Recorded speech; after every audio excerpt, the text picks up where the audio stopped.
If you wish to speak to the board, there are sign-in sheets back for both agenda and non-agenda items. I will say we've been advised that there will be video recording of the open meeting portion of this regular meeting. Because our meeting is open to the public, such video recording is permissible under state law. However, if the recording interferes with or disrupts the orderly conduct of the board meeting, we will ask that it be discontinued. As an aside, we know that state law does not permit video recording of the board's executive session. Other than that, I think, is that all of my housekeeping? I haven't done this for a while. All board members are present with the exception of Director Kelly, who is dealing with family death. And so you get to have me. Yay. So what I'm going to do now is I think I will ask, I think, we go with Tyler to do the flag salute. So that's our meeting. The flag is right here. It's the last time you'll have to do it as a high school. I pledge allegiance to the flag of the United States of America and to the republic for which it stands, one nation, under God, indivisible, with liberty and justice for all. Thank you, Mr. Gale. Okay, so we are going to start with the agenda approval. How does that look?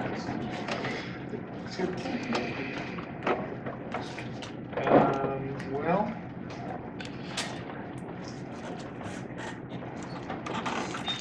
this is where we can pull something for the agenda. Absolutely. Any member of the board has to have something pulled from the agenda. Can we pull 12.02? Is that the right one? Is that the right one? No, that wasn't the right I think one. 12.03. We pulled 12.03. We're informed that we need some more time to look at that. All right. So Jenny, do you have that? We're pulling 12.03. That's Dr. Jones' request. We're pulling from something else. Okay. So with that change, is the agenda acceptable? Yes? Yes. Okay. That moves us to the consent agenda. The purpose of the consent agenda is to recognize routine matters. At any moment, any director can pull something from the consent agenda, possibly the board. I'm moving that we approve the consent agenda. Second. Been moved and seconded. All in favor? Aye. Opposed? Passes unanimously. Okay, so that takes us to the Skill Center report. Todd.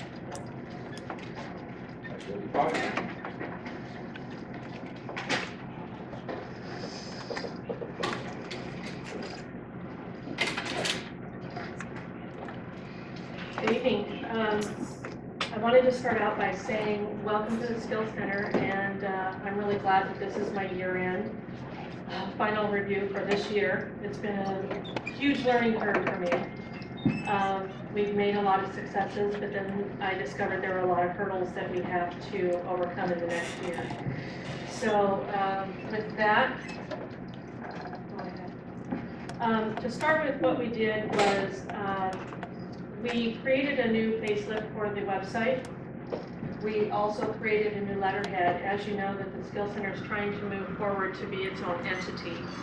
And in doing so, we're trying to work towards separating from underneath the school district itself and be its standalone. So to start doing that, I've worked on creating a new logo with David Zelenka, who is the web guru who helped create the Skills Center website to begin with. And so he helped create that logo there, which is on all of our business cards and our letterhead right now. And then, next slide.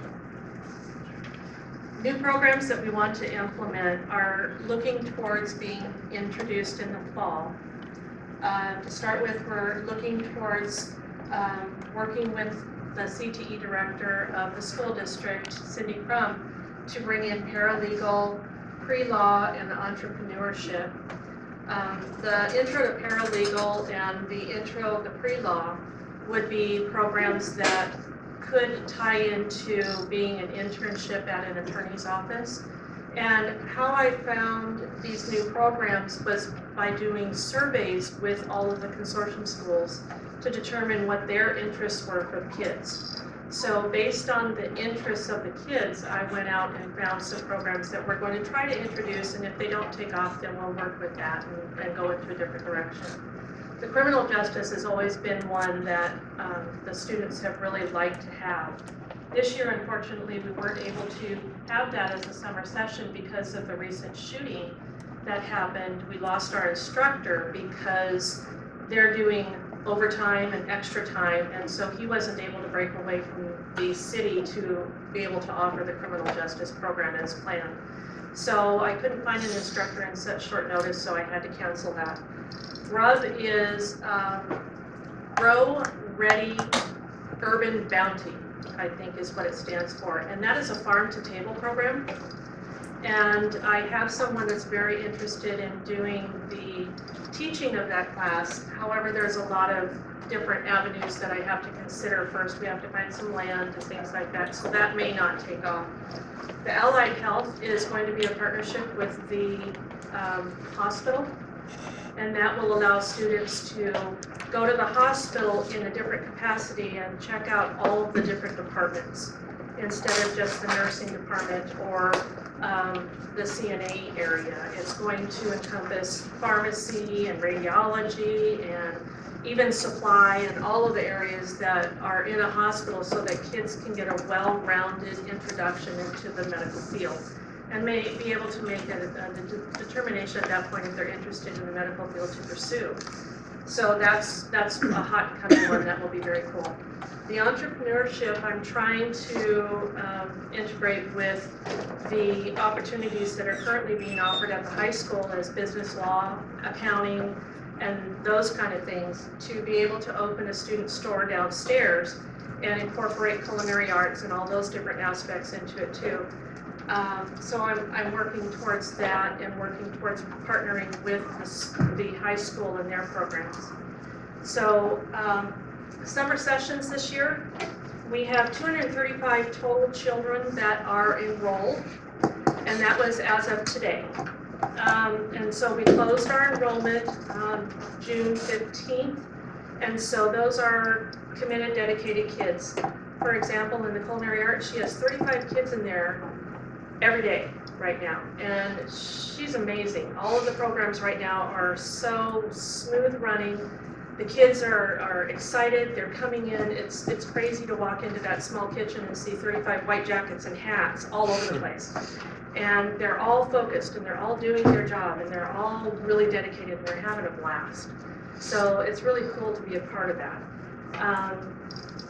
The Peninsula College, I'm working on with articulating tech prep and cross-crediting and things like that with them to get the credits on transcripts for the programs that we currently offer. And it's a process that takes time and to mentor the relationship along, and so we're communicating and we're working towards articulating more of our programs with them. I have joined some community programs to get us to be more visible and out there and see what resources I can bring in to help us with our programs. And then the promo video, we had Patrick, who is our cinema and TV instructor, create a 30-second blurb that will be advertised prior to every movie that you see at Deer Park for the month of August. And so him along with his students created a really cool 30-second blurb to be seen as an ad that when you go to the Deer Park Theater, it's going to be in every theater before every movie, and for the entire month of August, which I think is really cool. They did an amazing job for a 30-second blurb. It's pretty cool. And they're getting to be pretty well known out there, the cinema and TV people. So they're doing an awesome job, and they're getting more and more jobs throughout the community too. So it's kind of a nice thing. Next one. So what we've done so far this year is we've, as in the past, we've done the Student of the Month through the Stevens Middle School by we serve them lunch on the first Wednesday of the month, But something different that I don't think has happened in the past is we've highlighted a program here that I brought in to talk to the kids. So every month that the kids come for lunch, which is their reward, it gives me an opportunity to talk to the kids. So I ask them questions about what they want to do, what they want to be, if they've thought about that. And then I bring in a different program every month. For example, cosmetology came in 1 month, auto collision came in 1 month, and they bring students in to talk about the program and things that they're learning through those programs with the kids. So every month I've been trying to incorporate a new program to come in to be introduced to them. I have been working with the consortium schools to gather voice information, and that's the Washington Occupation Information Systems. And that is it's a program that is self-contained that allows kids to pursue interests in certain fields in a very safe, closed site. And so by them taking the surveys off of the voice system, it allows me all that data to collect to find out what their interests are. And it does it by pathways, so it's really tied into the OSPI pathways, and it tells me within that what fields kids might be interested in pursuing.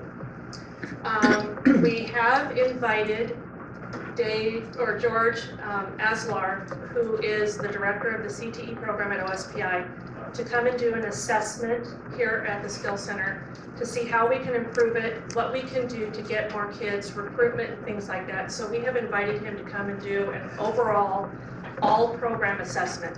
And that will be done by the first part of August. I haven't been able to nail down a date with him yet, but him, along with the chair of the CTE directors and a few other people that he's chosen as a team to come in and just see the programs, talk with us, see what's working, what's not working, take a look at demographics of the consortium schools, see how we can make the Skill Center more profitable and more successful by student recruitment.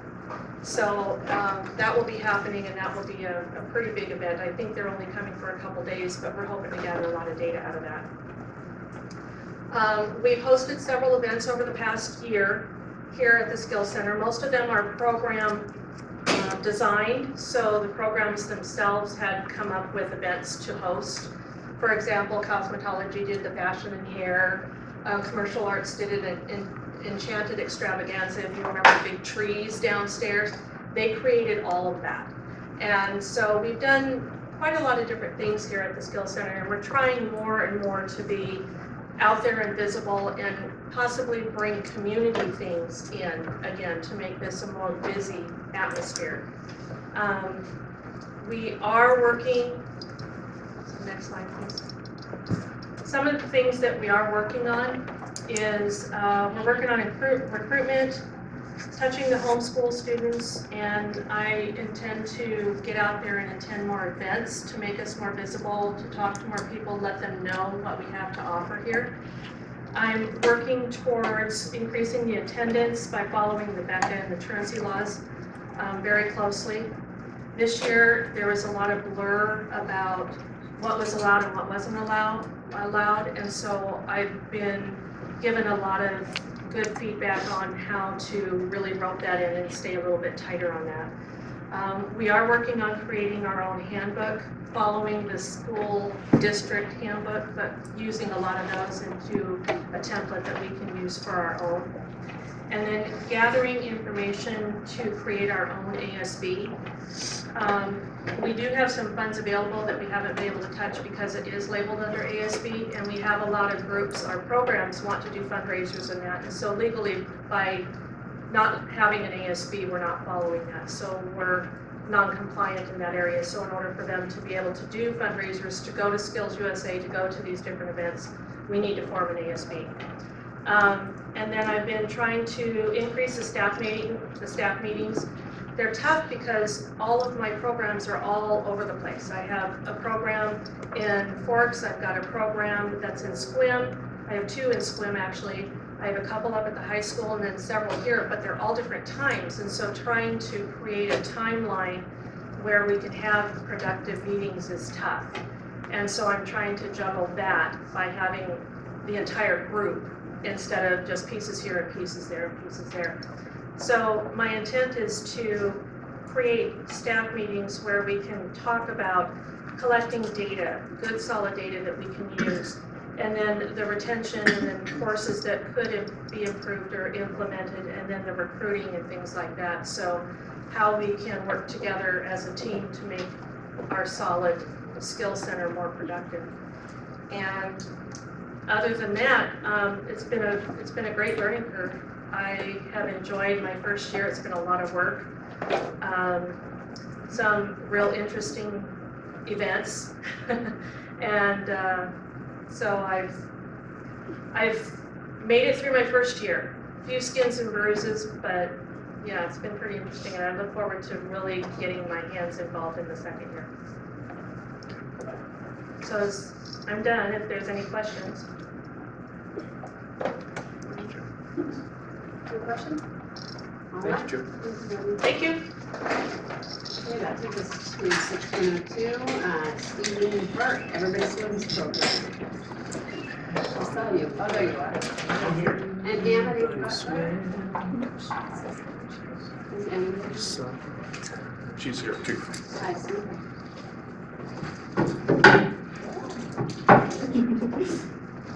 My name is Stephen Burke. I'm the Executive Director at Williams Shore Pool, and I'm coming tonight to give you guys an award. I don't know if you knew you got it or not, but we started a program last year for the first time in 2015. We had 3 kids drowned in Clallam County, and all 3 were preventable if they knew how to swim. And so we decided we wanted to try to do something about that, and so we started an Everybody Swim program, which Sarah Methner helped us with, trying to get off the ground, and we partnered with Olympic Medical Center, the school district, and us as the pool to try to teach every second grader how to swim. And this was our first year, and we got submitted to the state for our program and won the Innovative Program of the Year. And so they had an awards thing in Seattle, and I was able to go, but nobody from the hospital or the school district could go, so I wanted to bring the awards back. And I wanted to kind of just briefly tell you what we accomplished in this last year. It was, we taught about 320 kids how to swim. It took a lot of effort from Amity Butler and our pool manager to figure out the logistics, because like most things, the person in charge comes up with an idea and then they give it to somebody else to take care of it. The logistics was somewhat difficult, and but we were able to pull it off, and we targeted correctly. We had over 50% of the kids that we taught had never had any swim lessons before, and at some schools it was over 90% that the kids had never had a swim lesson before. So we got a good target. We learned a lot our first year as well, and we're going to, the brunt of it fell onto the school district, quite honestly. You guys had to take a heavy role in this program, and so we're adding a partner this year. We're going to be looking at adding the Boys and Girls Club and trying to do this off school hours. What we're trying to do is not take more teaching time away from the kids. And we were taking a lot because of the transportation and that. And so we're going to do it a little bit different next year. We're going to try. It was our first year. It worked great. We're just going to see if we can improve it by doing it a little bit differently. But we're still targeting the same kids, same age group. And so, but I wanted to just let you know what we accomplished this year, and it went really well. Your kids are great. I mean, the staff was very impressed with the kids and how well they behaved and how they did. It was interesting when parents take kids to do school lessons. They don't to swim lessons. They don't necessarily put the same effort in when they come with their peers to do something. When they come with their peers, they all put in a lot of effort. And so it was an interesting dynamic having them with their peers instead of having their parents come. But we're going to be going next year and doing it just a little bit differently, but still targeting the same kids. And so I wanted to bring this award, What it says is Program Excellence Spotlight Award for Innovative Programming, the Everybody Swims by William Shore Pool, the Port Angeles School District, and Olympic Medical Center. And so I wanted to give that, I'll give that to Sarah. Let's give it to Sarah because she's the one. Because she was the one that helped me with it. With the board and. Thank you. It was one of the few things that I really, in my time on the school board, getting these kids to swim was paramount. No, One thing I can actually say was, I'm blocking that.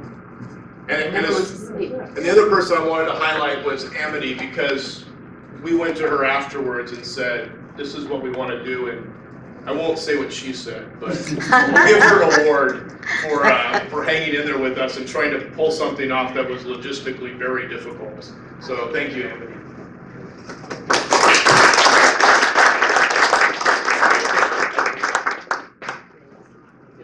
Sarah, maybe you should. Yeah. Come on, Sarah. Sarah. Come on. You know, Amity, it is one thing for those of us to say, hey, let's do this. It's a whole other thing for us to say, how do we do this? And Yeah, we didn't talk a lot about how. you were the how. Okay, guys. Okay, you want me over here? There we go.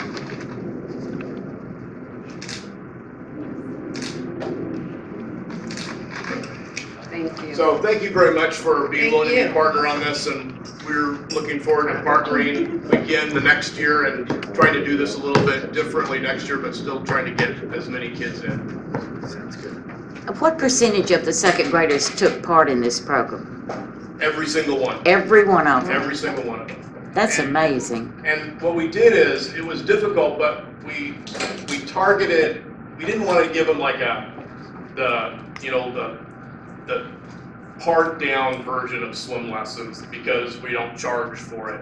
And so each kid was evaluated in where they were at and got the swim lesson appropriate to whatever that child's skill was. So a lot of them were brand new, but some of them we had swim club kids that were in there that swim faster than I do, and which isn't much, but so we didn't just it wasn't a one size fits all. So it took some work, but it was worth it because we wanted to provide a quality program if we were going to do it. Well, my second, I'm sorry, Sue. How long are their lessons? We did it for twice a week for a month. So they got the Wow. same amount of lesson that we charge everybody else and everybody normally gets. And that was for different schools or? We would attack one school at a time. So it took us the whole year to get through each school, but we would just do one school at a time. Yeah, Steve, my son's a second grader he was a second grader at Roosevelt, and he loved it. They all thought it was great. It was a wonderful program, so really great job. Oh, good. Well, I appreciate that. One thing I forgot to mention is at the end, they get a shirt. And we had someone design up like a shirt that a second grader would like to wear. And throughout the school year and also this summer, you have a shirt. So this is the shirt here. And if they wear this shirt, they get to swim during the summer for free to practice what they've learned. And that's where Olympic Medical Center partnered with us, is they provided the shirts for all the kids, and when they wear those, they get in for free, so they can practice their swimming. So that's how they all work together. Oh, gotta get it for the video too. So thank you very much. Thank you. That's a wonderful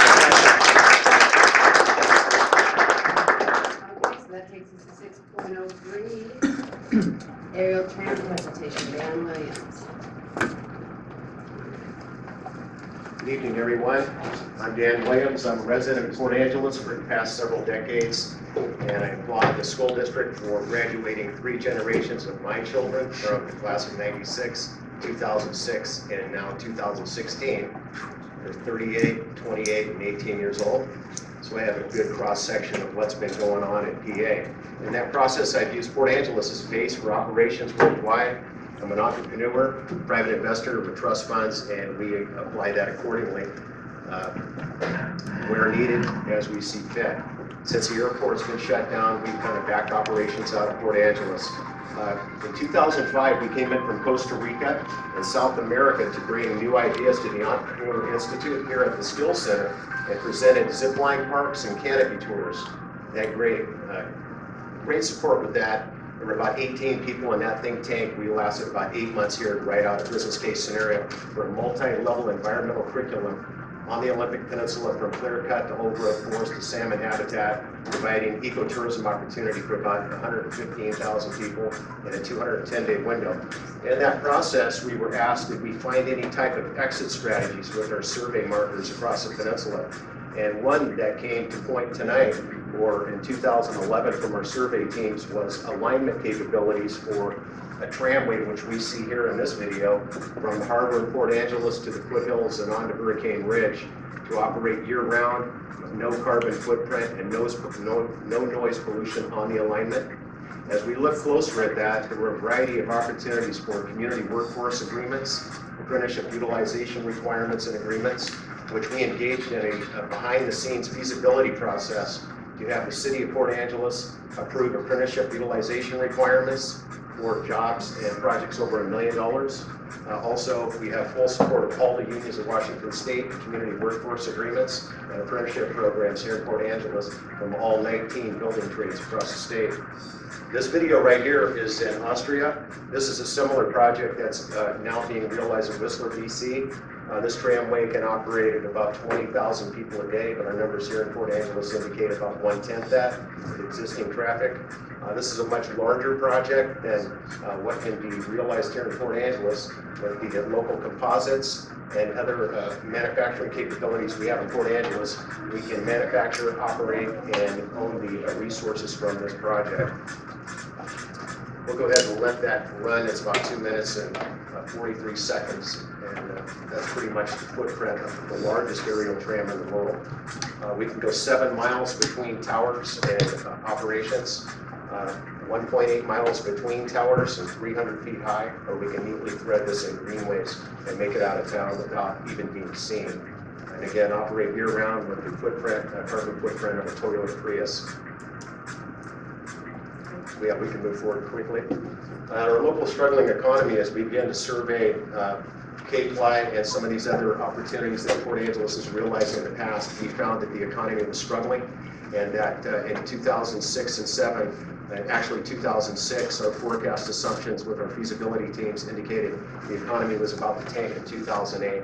So we began a hurry-up process for the feasibility teams to get this PowerPoint stuff together and get the pitch out as promptly as possible. So our mission is to build a world-class environmentally sustainable industry for the Olympic Peninsula and bring the proceeds downtown to meet the mission statements and the threats that we've identified historically in Port Angeles with the ongoing employment opportunities, stagnant job growth. We probably saw a little bit of that in today's paper, so it is ongoing.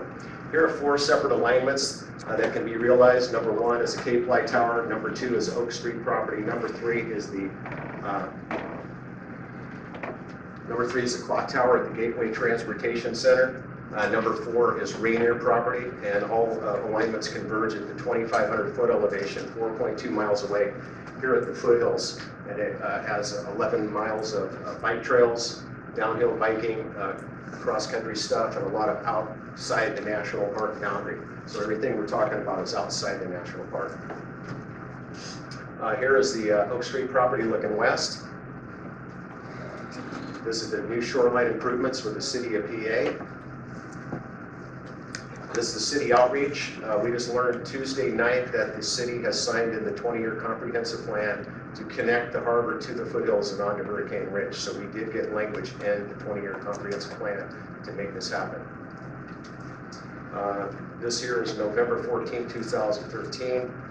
Cruise ships coming to PA, however, that's hit and miss. We have cruise ship participation agreements and airline agreements. If we build a $50 million system in PA, they will come and will be under contract for at least 1 decade. This project here is built by Leitner Poma in 1996. It's Juneau, Alaska, and it's ongoing for the past many years, and they enjoy success with this. This is one of the alignments, that previous picture. We'll just keep going, that's okay. The previous picture is similar to some of the alignments that can be realized in Port Angeles. The greenway is necessary to conceal most of the alignment as it makes its way out of town to the county boundary. This is a 4.3 mile alignment from the harbor to the foothills. To land on the foothills like this, there's Port Angeles Airport, Eddie's Hook, and well, the panoramic views from Elwar River all the way to Protection Island, all the way to Vancouver Island. If you turn around, Hurricane Ridge is right there. All of this can be realized outside the national park. We can make it to the 2,500 foot elevation with a system like this. Do things like this. This is something we built in Ketchikan several years ago, and it's doing really well for ecotourism, sky bridges for wildlife viewing, low impact on the environment, gravity-driven rides. We can build a mile long and 100 miles an hour.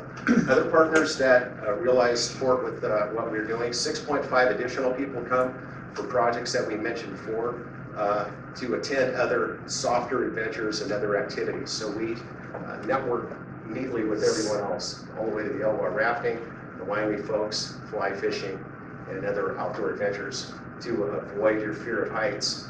Here's the foothills outside the national park, 4.3 mile alignment. It's actually 4.26 on various alignments to make it to the foothills. You see the downhill biking opportunities here to pretty much create a cruise ship destination attraction outside the national park. We can stand alone, make it to the foothills in under 9 minutes with tramway, do lunch, and back to the dock in under an hour. So we've done the math on that. The national park is having problems up the hill there. This washout was, I believe, in 2011. It took about 3,000 semis to fill that. And they continue to be one of the largest polluters in Washington State, promoting the windshield experience. And some of this is even more detail on that process and what's underway at the national park. We can build 2 Hurricane Ridge like this. This is a Matterhorn in Germany. And we can land on the foothills like that with the low impact destination attraction. Be at the foothills in, I mentioned, 9 minutes, be all the way to Hurricane Ridge in 28 minutes, taking 20 minutes off the drive. And that's my son, the snowboard instructor at Hurricane Ridge. If you don't recognize him, he's the centerfold in the yearbook on the surfboard. So look at your 2016 Rough Rider yearbook. Anyway, we can save that. And that's the look towards Port Angeles. And this is a shot from our aircraft and survey teams at NTI. There's Port Angeles off in the distance. We would land over here, shielded from that ridge from predominant westerly flow there from the coast. Anyway, opportunity's huge. The list goes on. It's an international destination attraction. We beat 41 locations by world records at 3 different levels. That means you get about 1 million people coming to your town in a 340-day window, dropping $300 each.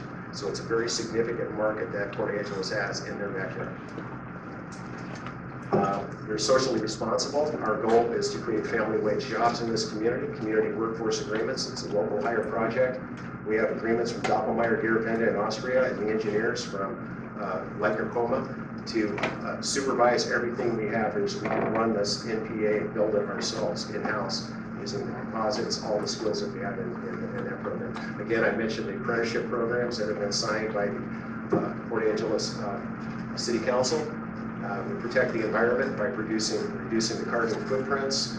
We have a carbon capture system of 100 billion tons a year that we've done the math from Washington State ferries, all in transit, and tramway. So if you walk on ferry system, which is operating at 40% capacity, burning about 697,000 gallons of diesel a year, right on Clallam transit connection from the ferries, they're operating about 28% capacity, burning 247,000 gallons of diesel a year. And right tramway, we give you a discount for being a green traveler. And when legislation moves into the direction to give carbon credits, that will be another cash flow that can be generated and realized in this project. We engage life sciences, which brings value added to the community. When you're really up to speed in your engineering and all of the other categories of the world, this is really an attractive destination, a vehicle for bringing value added and investments to the community. Phase 1 is a $100 million project. The tramway from the harbor to the foothills is about $45 million build. We have 55 M left in that for infrastructure and support capabilities outside the national park. On my desk right now for next month with our legal team is to commence with the feasibility study for a Wade Park Convention Center and multi-use facility downtown PA to kick off the finance vehicle on this project. So we are the prelude to make that work before the site identification process and the alignment identification process with the stakeholders and team building as we go forward. So phase 2 is a $100 million project, but it's actually $85 million. And that we put in additional money into that to rebuild the Lycoming lift at Hurricane Ridge, which is now at its life expectancy.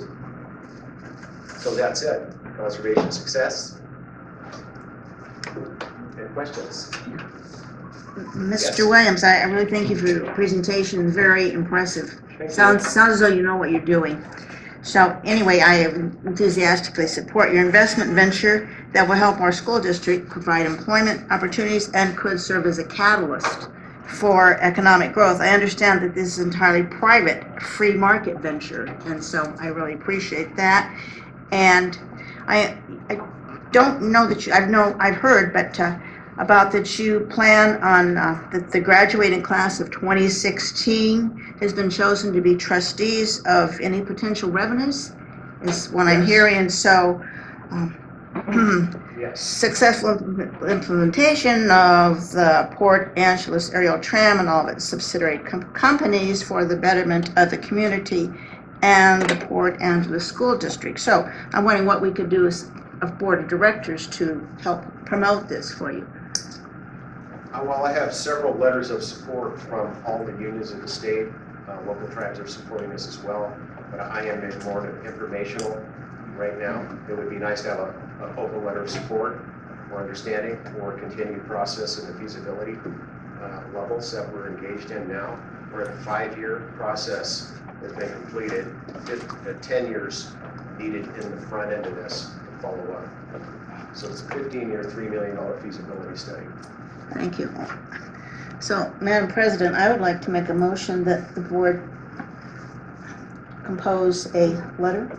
So what you can do is direct Dr. Jackson to write a letter, Yes. and that would go on our next. Okay, You don't have to make a motion, just say you'd like that, and Okay. then you make a motion for us to accept it. okay. You got that one? I have one question. Is the Foothill Tram, is this still going to go above the high school? No. But, for instance, the old Hagen building, right? So right there. Tramway could run right there. The third tower would land in the back football field on Albert Street. The fourth tower would be in the back parking lot at the Independent Bible Church Okay. at that alignment. However, Then it goes up towards Hurricane. right, it would take the Hurricane Ridge from there. Basically, the alignment identification process is about $500,000 each alignment. We don't want to paint anyone into a corner, and we don't want to knock on any doors that are not necessary. And we want to be careful with that, as we can buy your house out from you for money times 2, plus put your kid in college and give you a timeshare anywhere in the world. And we've already did some of that. There's real estate agents working with us behind the scenes, but we're not going to be knocking on any doors until the photogrammetry and the drone flights are completed. Basically, we'll be able to fly drone on every alignment at the elevation, program neatly in, split screen showing what it looks like riding the bus on the other side with time comparisons and real data. So basically, we can have city council standing on city pier and run a laser line up the hill and have a plane fly by, throw some smoke out there to see exactly where it's at, what it will look like, and create it artificially before we actually pour concrete. So it's an open feasibility site discovery process. Well, thank you. You're welcome. Is that it? I think, does anybody else have a question? Thanks very much. What's that? Oh, here we go. This is the last slide. This is carbon footprints and comparing the aerial tramway and the efficiency gains with the flow chart. So it basically shows the carbon footprints. All right, thank you. Thank you. All right, thank you. Great, so next up is going to be. Thank you, Madam Chair. Thank you, school board members. Thank you, Dr. Jackson and Matt Wilson. With that being said, this report started on May 28th, and I was continually busy with my daughter graduating from the University of Washington. And so I I won't hold that against you. I'm saying thank you for your patience with me in doing that mantra there. I'd like to call your attention to the baseball. First off, we finished the season in Spokane with a loss against Ephrata 2-1 in 12 innings. And I want you to let you know that we had pitching to move on if we were able to go ahead and win that game. I talked confidently with the coaches on that aspect of it there. We did finish in second place in league at 9-3, 19-6 overall.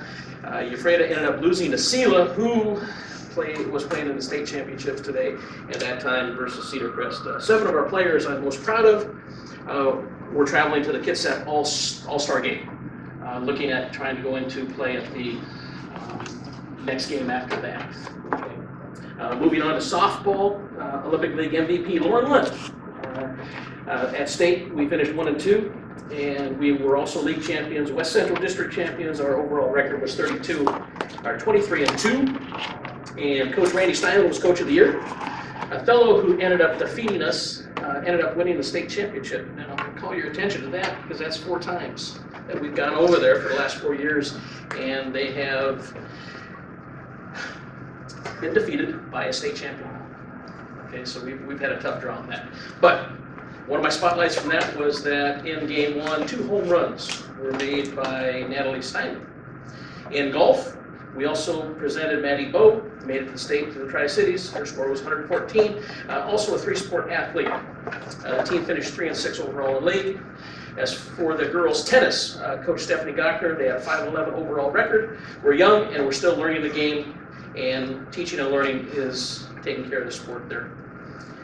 For girls' track and field, Coach Teeterman recognized that we were 5th in the league, 12th at West Central District, and at state we were 2nd place in the 1600 meters and 3200 meters. We did very well there. 6th place in the high jump, Gracie Long, across the board there. Moving down to golf, 6th place in league, and that was again a changeover. That was our first year coach, Gil Stockton, making positive strides, and we're making good aspects of the future there.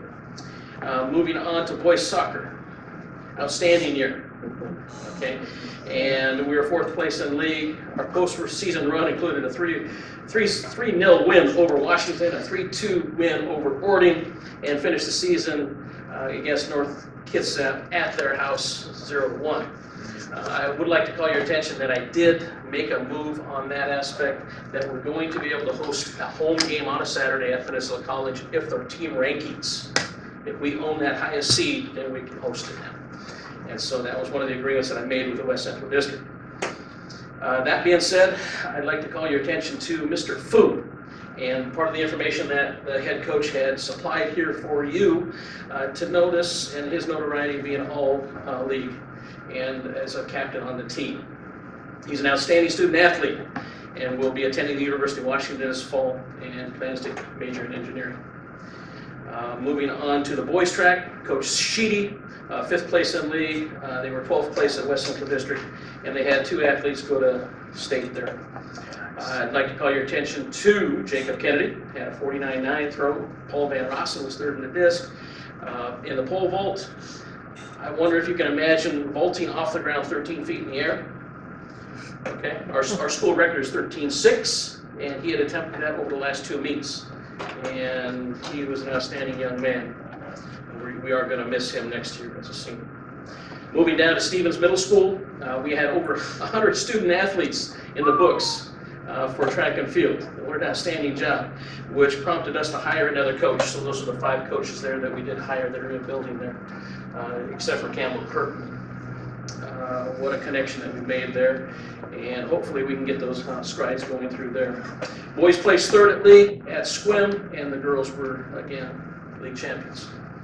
On the activity report, I wanted to call your attention to the following, because they were busy. The Thespian Awards took place there, the blended dinner show took place, the jazz ensemble percussion was Monday, the chorus concert was Tuesday, orchestra concert was Wednesday.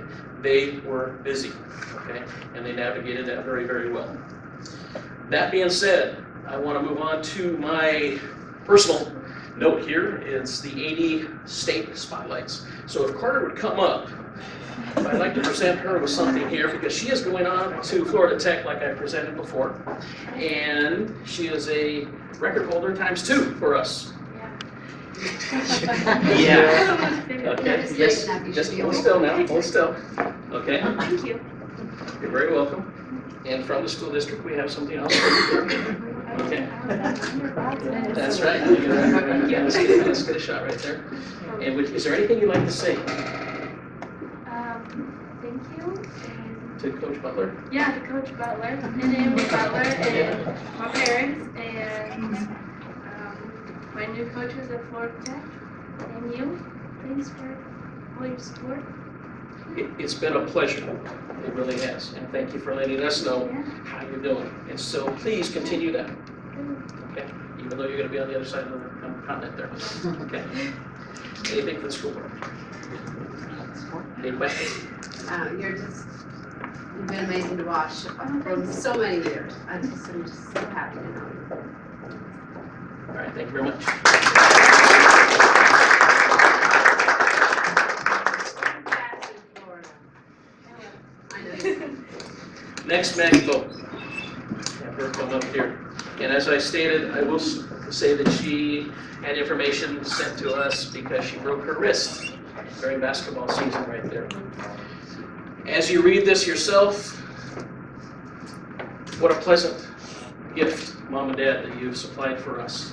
Okay? I hope we've done you well, okay, throughout the 4 years that we've had her at the high school. Okay? Your GPA is outstanding. Okay? Your athletics, playing girls soccer in the fall. Let's see, what was that sport in winter? Was that round thing? Basketball. Okay, basketball. And then finishing up with golf. Okay? Is that, I want to recommend that, or I should state that in a sudden death playoff, we taught her how to compete, and so did Mom and Dad. Okay? And things at times don't end up the way you want to because you were backing up in basketball, tripped, stumbled, and had a malfunction with the wrist. And yet she was still a team player. She was still an assistant coach. And that's what the basketball coaches were saying about us. Okay? Is there anything you'd like to say? Thanks to everyone supporting the school board and my parents and you. Where are you headed? Pacific Lutheran University. Mm-hmm. Are you registered? Yes. Did you need to ink anything? At some point, okay. Put that on your homework. That's why it's a paper weight. Thank you. Okay. Congratulations. Thank you.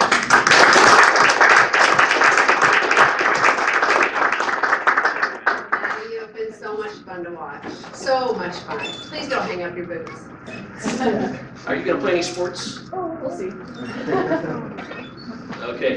My next spotlight comes over to Mr. Tyler Gale.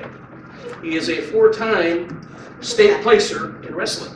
And I am glad you wore that. Congratulations, okay? Can you identify academic awards there? 4th in state, 5th in state, 4th and 7th in state? Yes, okay? You a team captain? Yes. Very much so. 40 wins and 4 losses. Amazing season. First place finishes at the Patriot Dome Classic, the Center Invitational, Grand Warren Invitational. And as I said, 4-time state finisher. And he was a finalist in the Gut Check wrestling tournament. And where was that at? In Silverdale. In Silverdale. Okay. And he led the team with pins. How many? 21. 21. Voted captain and most valuable wrestler by his teammates. Mom and Dad, I am so proud. And I know that you are too. And that little guy, we're going to take it on the map. Okay? But it has been a pleasure, Tyler. Is there anything you'd like to say? Just thanks for everyone's support. Okay. Support. And my parents. Parents, thank you. I've watched you wrestle since you were, what, 5 years old? Yeah. And it's been so much fun. And I sat next to your parents and you have been just amazing. And I'm so excited. You know what you want to do. You can go to lines. You got it all together. I'm so proud of you. I'm trying to pry these kids, or I just got the graduation. For your first essay, here's a pen from us. Done. And congratulations. Thank you, Zach. Camera. Congratulations.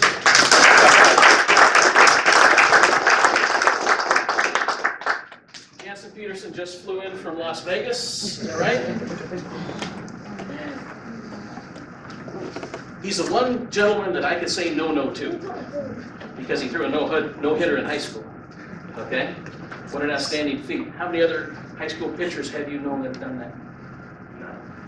That's all I gotta say. That's all I gotta say.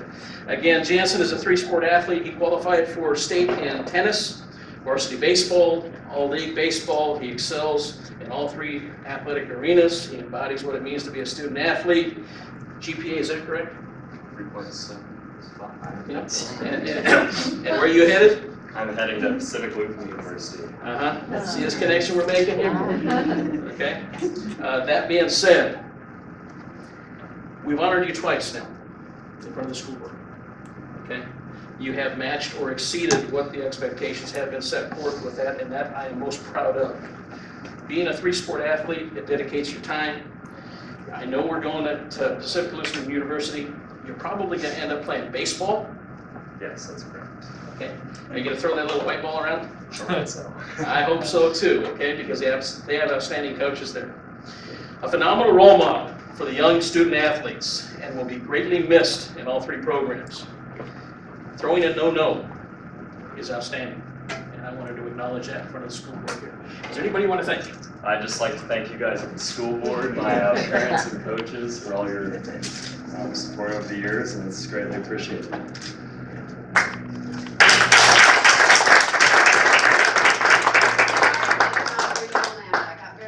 That maybe Will Lamb was going to be in your future. I understand, but I was kind of hoping you weren't. So when you Pacific Lutheran's all right. Just remember when you inked the contract for the majors, maybe? Okay, remember us here. Will do. Okay, here's a pen for you, and congratulations. Thank you.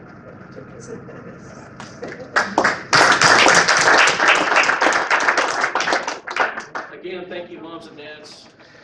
I hope that we've done you well here at the high school. We treated you kids with respect and dignity, and moving on down the line. Okay. For that, I will miss them. I'm going to keep your grandma out of this, Maddie. Okay? Because that's a long link from back in the day. On my horizon for the school board, we have green clearance cards going right now. We have concussion baseline tests in play for all 8th graders right now.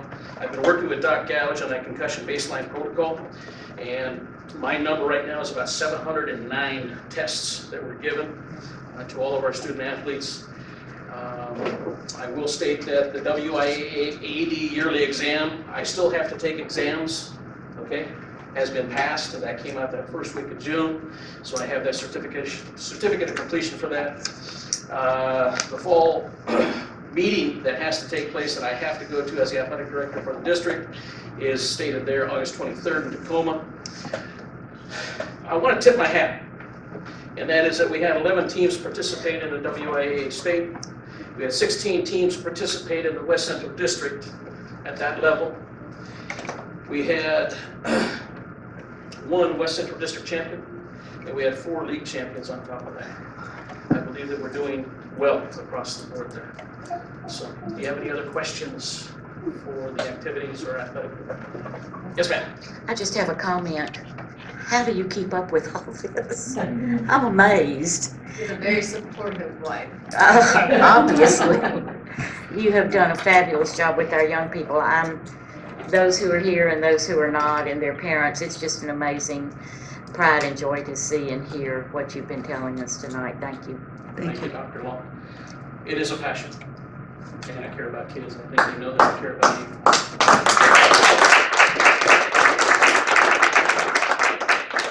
I'll tell you, almost all of these folks have little brothers and sisters. And I think 8th grade coming up next year is going to be, you're going to be in front of us a lot longer next time, I think. Right? Okay, so that takes us on to board correspondence. Now the board.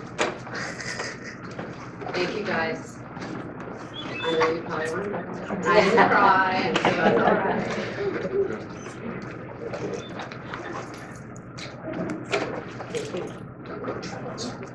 Thank you. Thank you so much. Okay, correspondence. I was looking at it, for Mr. Principal.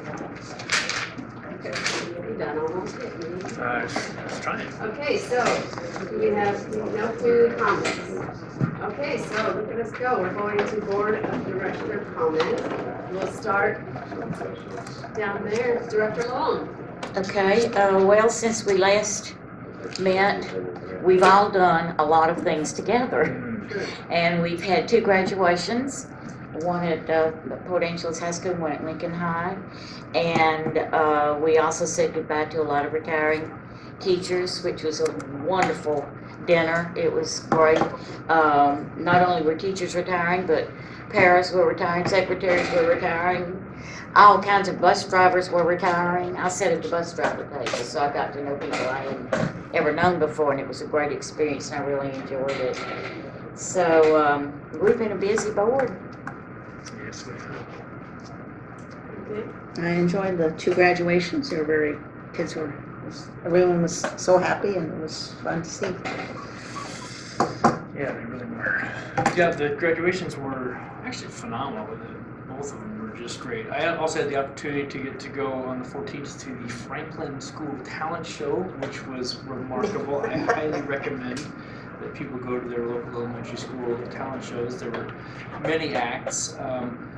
One of them, and my daughter told me what her name was. There was this 5th grader who sang the cup song, she sang it, and my goodness, I mean, she brought tears to my eyes. And you get this whole room full of gym full of elementary school kids, and they're all making noise, blah blah blah, and then she starts to sing, and there is not a peep from any of the kids. It was remarkable.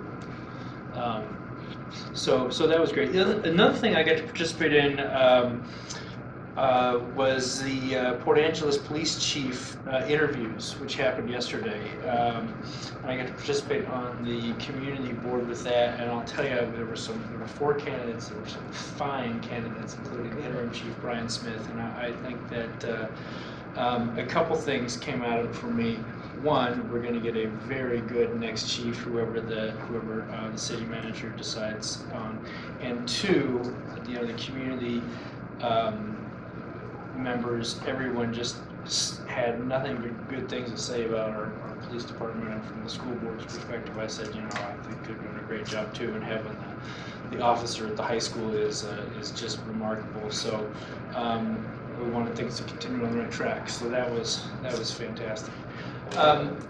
One other thing that I wanted to bring up, Madam Vice President, was I wanted to bring up something that happened at last board meeting that I thought we should address, because I don't think it's a precedent that we want to set.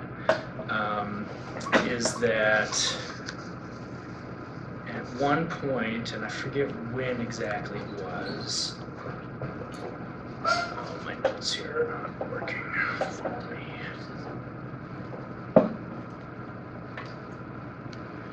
At one point, I think during your superintendent comments, Dr. Jackson, you announced that Director Schotterford changed her vote in a previously announced adoption of a motion. All apologies to you, and correct me if I've got that we've got some policy on this wrong, but I just don't think that you have a standing to allow, endorse, or announce that a director has changed his or her vote on a motion that's passed. You're right. It normally will come from a director. She'll state in her time when she, as you're doing right now, that last week I voted on this, and I would like to reconfirm that I want to change my vote.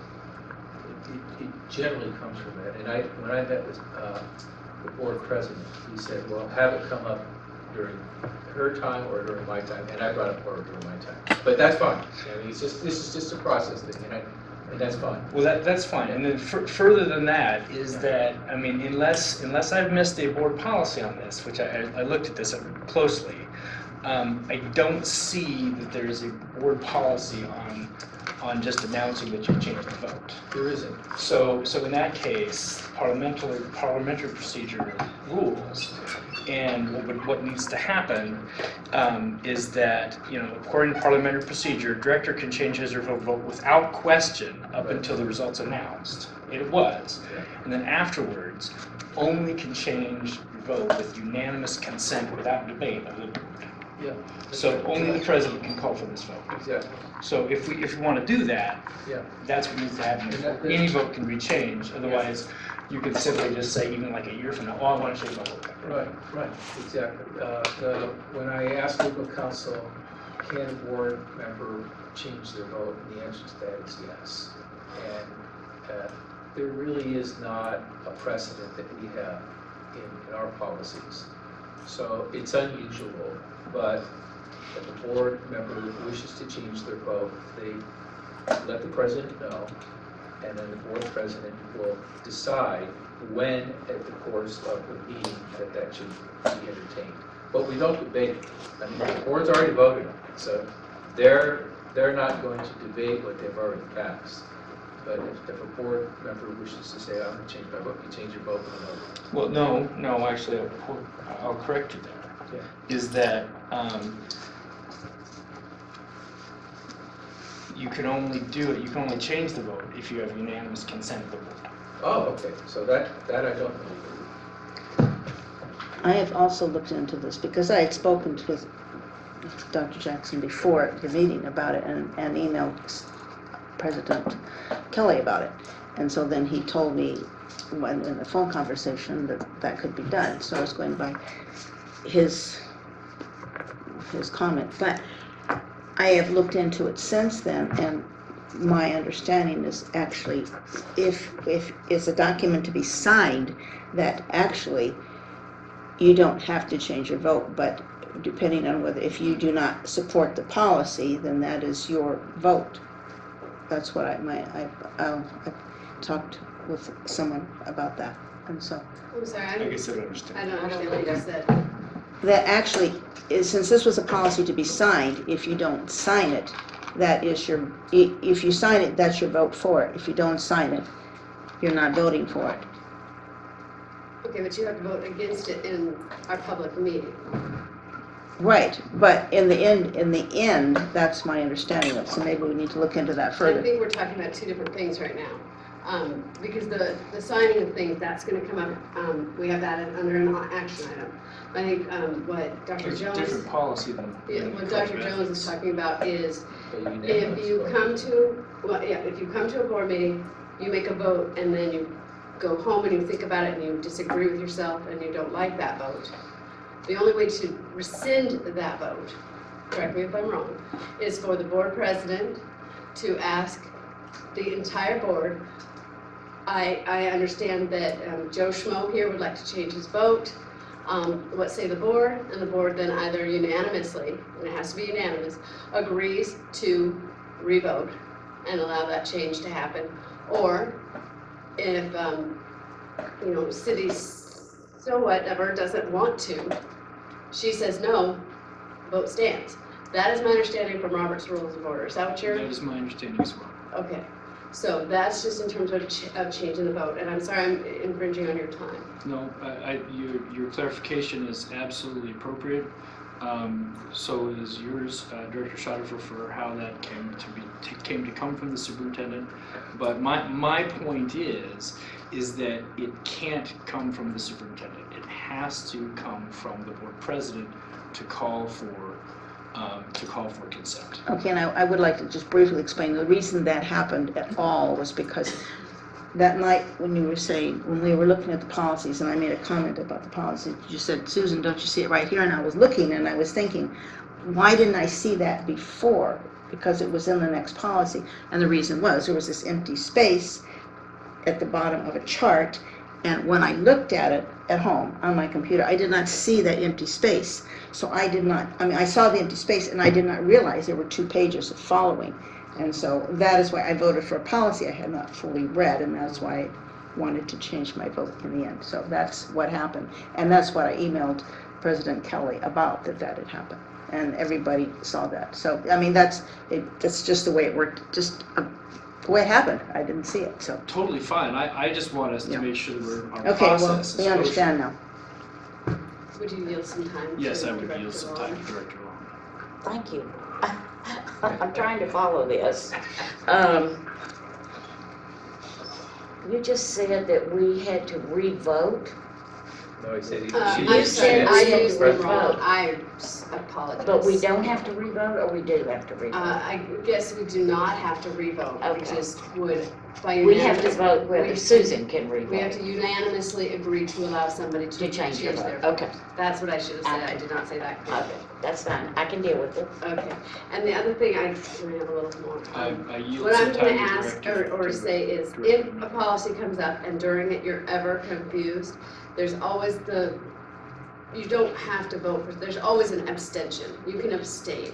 I would ask that we all come prepared, I know it takes time out of our days and our lives, but, let's spend some time, make sure we have the whole policy. If you have questions, Dr. Jackson's there to answer them. But if you're at all fuzzy about something, abstain. Abstaining isn't as much an option as anything else, so. I understand, I was not fuzzy about it, I just simply But when you did not. get there and you're feeling Right. flustered and you feel you didn't see it all and you didn't have all the information you had hoped to have, at that point, an abstention is gonna be a better choice. Except I didn't realize it till after the meeting. Oh, I That's thought you what- said you were confused. No, during no, the I meeting. did not, no, he was showing, but I didn't know that was the part of the policy he was showing me. I didn't realize till later that I actually had not seen the whole thing. If I had realized that, I would have said something, but I didn't realize it. With, I yield more time to you, Dr. Long. I'm so sorry, are we talking about two policies or one policy? One. Right now, we're just talking about Just one. one. We're gonna revisit the next policies And in which action. policy, I have to be clear on which one we're talking about. The one she changed to vote on last. Is that the code of ethics? No. This was 10-10, This is the This- first this was 10-10. operating, okay, I'm with you. Thank With you. the remainder of my time, I would encourage the acting, the vice president, the president today, to ask for unanimous consent of the board to allow.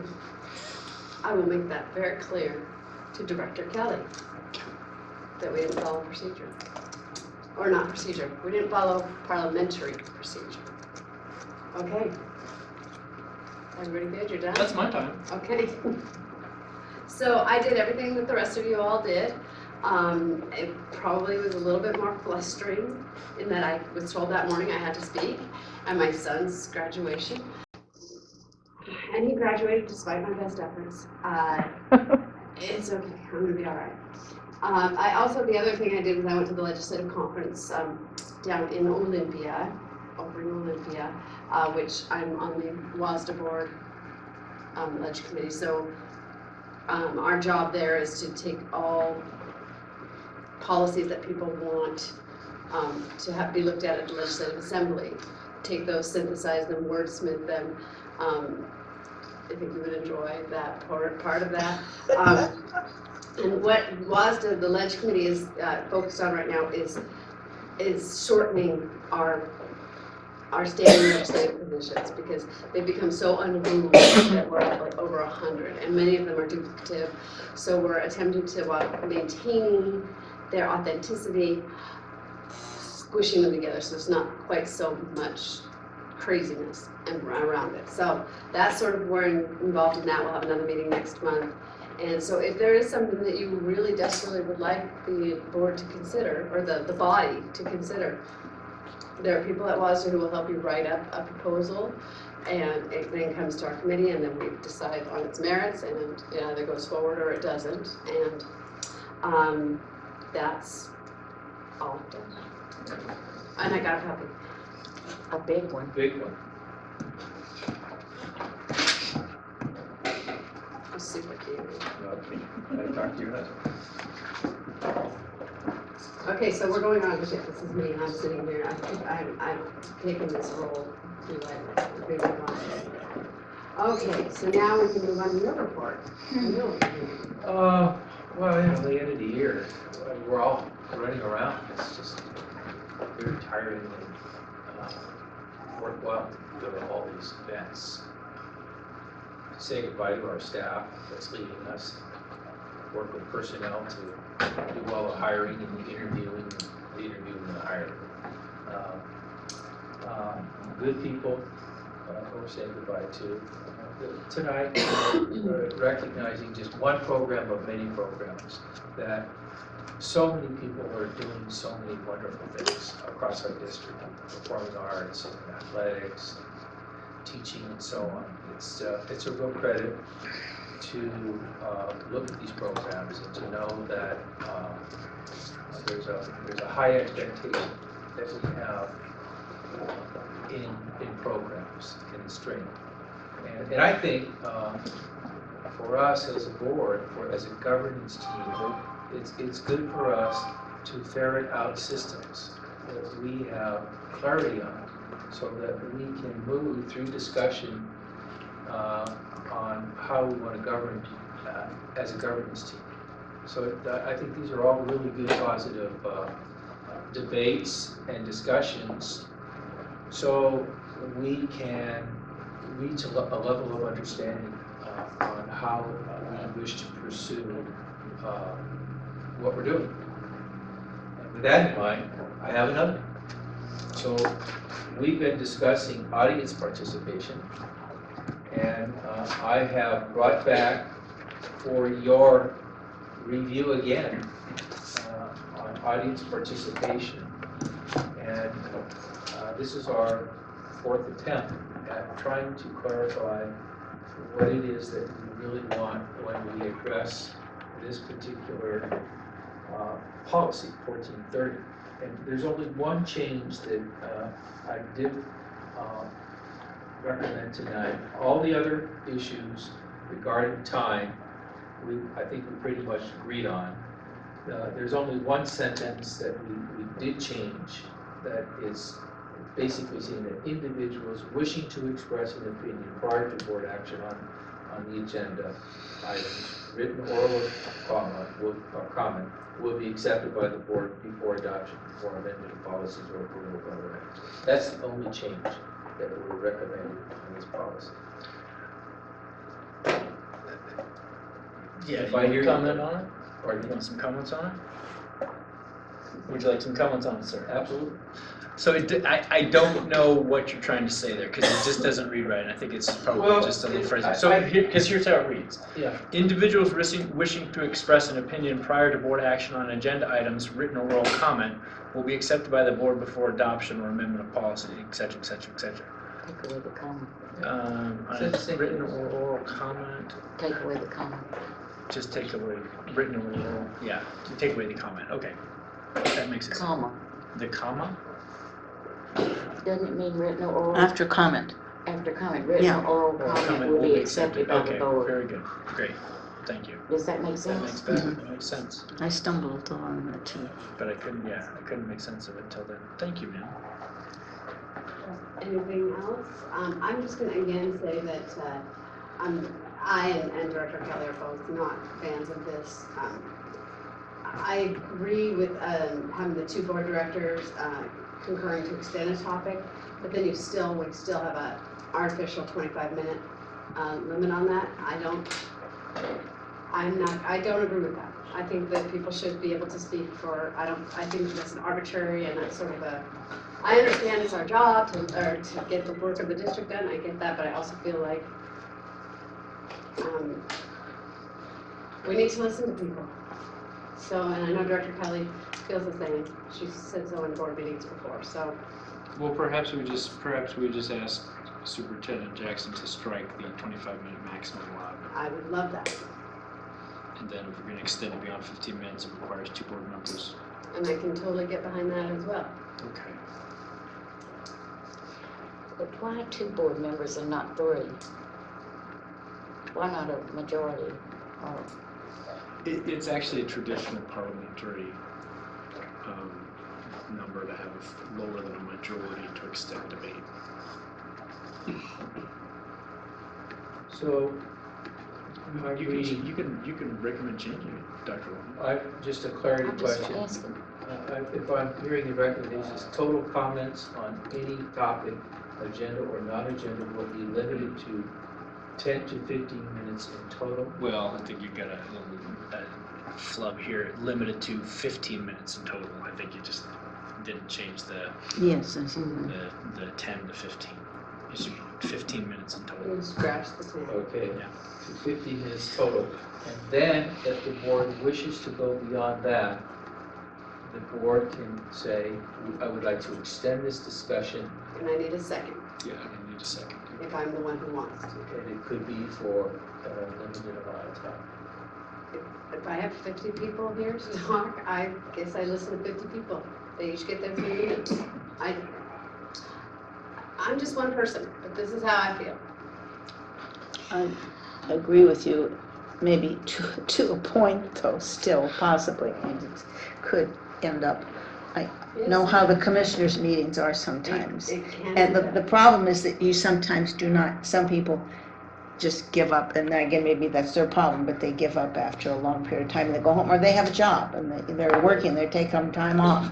So if that doesn't happen at night, they haven't probably taken time off, but So here's my suggestion. Why don't we say something along the lines of 2 board members need to concur to extend the topic for an additional 15 minutes. And if you want to, each time we want to go an additional 15 minutes, it requires another I can live with another that. motion. I absolutely live with that. Does that sound okay? I just don't want to And arbitrarily. scratch the maximum. You guys Yeah, I just don't want that maximum. You see what I'm because saying? I and then don't extend live- it again if you If want you more. want, Yeah, yeah, extend it and at again some and point, again. and at some point, we just say enough's enough, sorry guys. You know, once we start hearing the same comment Yeah. over and over, I can see that, like, I'm not gonna keep. I don't remember, I really did it say here that if it's the same, if you don't have anything different to offer? Well, that's in our. That's already, Yeah, that, yeah. we have that in policy. Right. The chair, the president, can say, if you have anything different Yeah. to add, We please ask, step to the. yeah, you we can- ask that you I thought- not, I if thought I someone saw else it. has already said, you know, you can wave your hand. At ledge committee, we wave our green cards. So, I got you. That actually Board- says- Board directors need to concur to extend the topic beyond 15 minutes, period. All right, I'm ready to bring that forward to a first reading. And you would say, you have Well, to I make think it it's by clear 15-minute increments, in yeah. 15-minute By 15-minute increments. increments. So, 2 board members would have to agree that we go on for an additional 15 minutes, and then if we still feel we need to, we can. I would just leave, I would leave that silent. If I put it in writing, then, I think it would be nice just to leave it alone in the understanding of the practice will be, if the board wishes to continue the conversation, my suggestion is that you just allow that to happen without stating it. Yeah, but then you end up in a situation where if you haven't said it's going to be in these increments, then it is going to be all night. Am I right? Yeah. If we don't call out. Would you, if we don't- would you mind, Superintendent Jackson, if I send you a suggestion on how to word that in an email? And then, And you bring it back? just for the sake of time, could we just bring this back as a first reading? But I think if Dr. Jones gives you some language before you make your first reading, it will probably have the verbiage that we're talking about. Does that sound acceptable, sir? I will do it, I will, Oh, right. give you some, This is progress. I'll give you. So we're gonna move on to 10.01, Digital Learning Department, Allison Evans and checklist.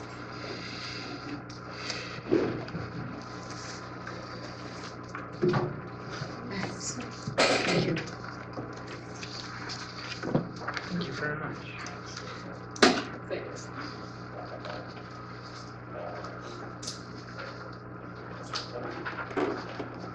Well, in talking with Ms. Evans about this presentation, she informed me that in the past, it was the assistant superintendent who just did it for her along the way. And I have a ton of respect for the work this teacher does. And we have fantastic teachers in this district, but she has the unique job of not having a classroom and having 159 students this year that speak 11 different languages and taking multiple courses in multiple areas along the way. So she is a jack of all trades when it comes to that, and she does it flawlessly and with great respect for her kids. And trying to talk to her at the end of the year, she goes, I got 25 more, I'm still trying to get graduated. I got 15 more, I'm still trying to get graduated. We're down to the last day before graduation. And so her heart and soul is in this, and she may be a little shy once in a while, but she's also working her tail off right now trying to get her pro cert done at the same time, so she's gonna rush out of here. But I think hearing it from her words of things and accomplishments that she's done with students this year, then we can talk a little more detail about the program itself. So That's what you're doing, man.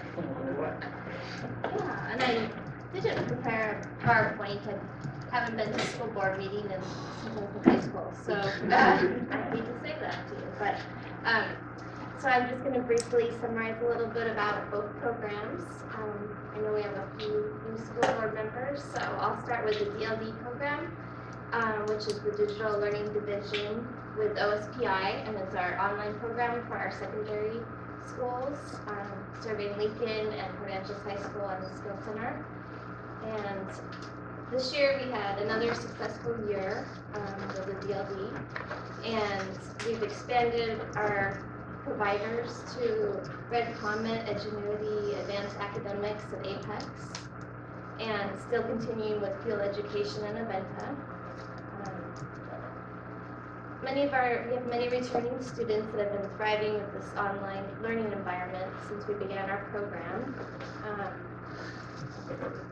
I have a couple of students that have been with me for 4 years and are graduating this year. One mom commented about the success her daughter has had. She suffers from anxiety and rheumatoid arthritis, and this program has helped her integrate taking classes at the high school and doing online, so it's been very beneficial for that family. Some of the other, I'll kind of break down to some of the statistics that we have, because I've given you a summary of our program. First semester we had 70 students taking about 126 classes with a passing rate of about 84%.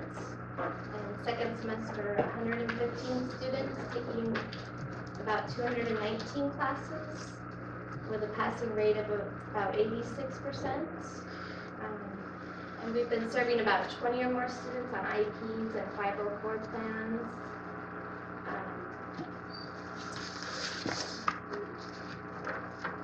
Well, I should explain that. I just want to go into detail about the DLD program and how it works a bit.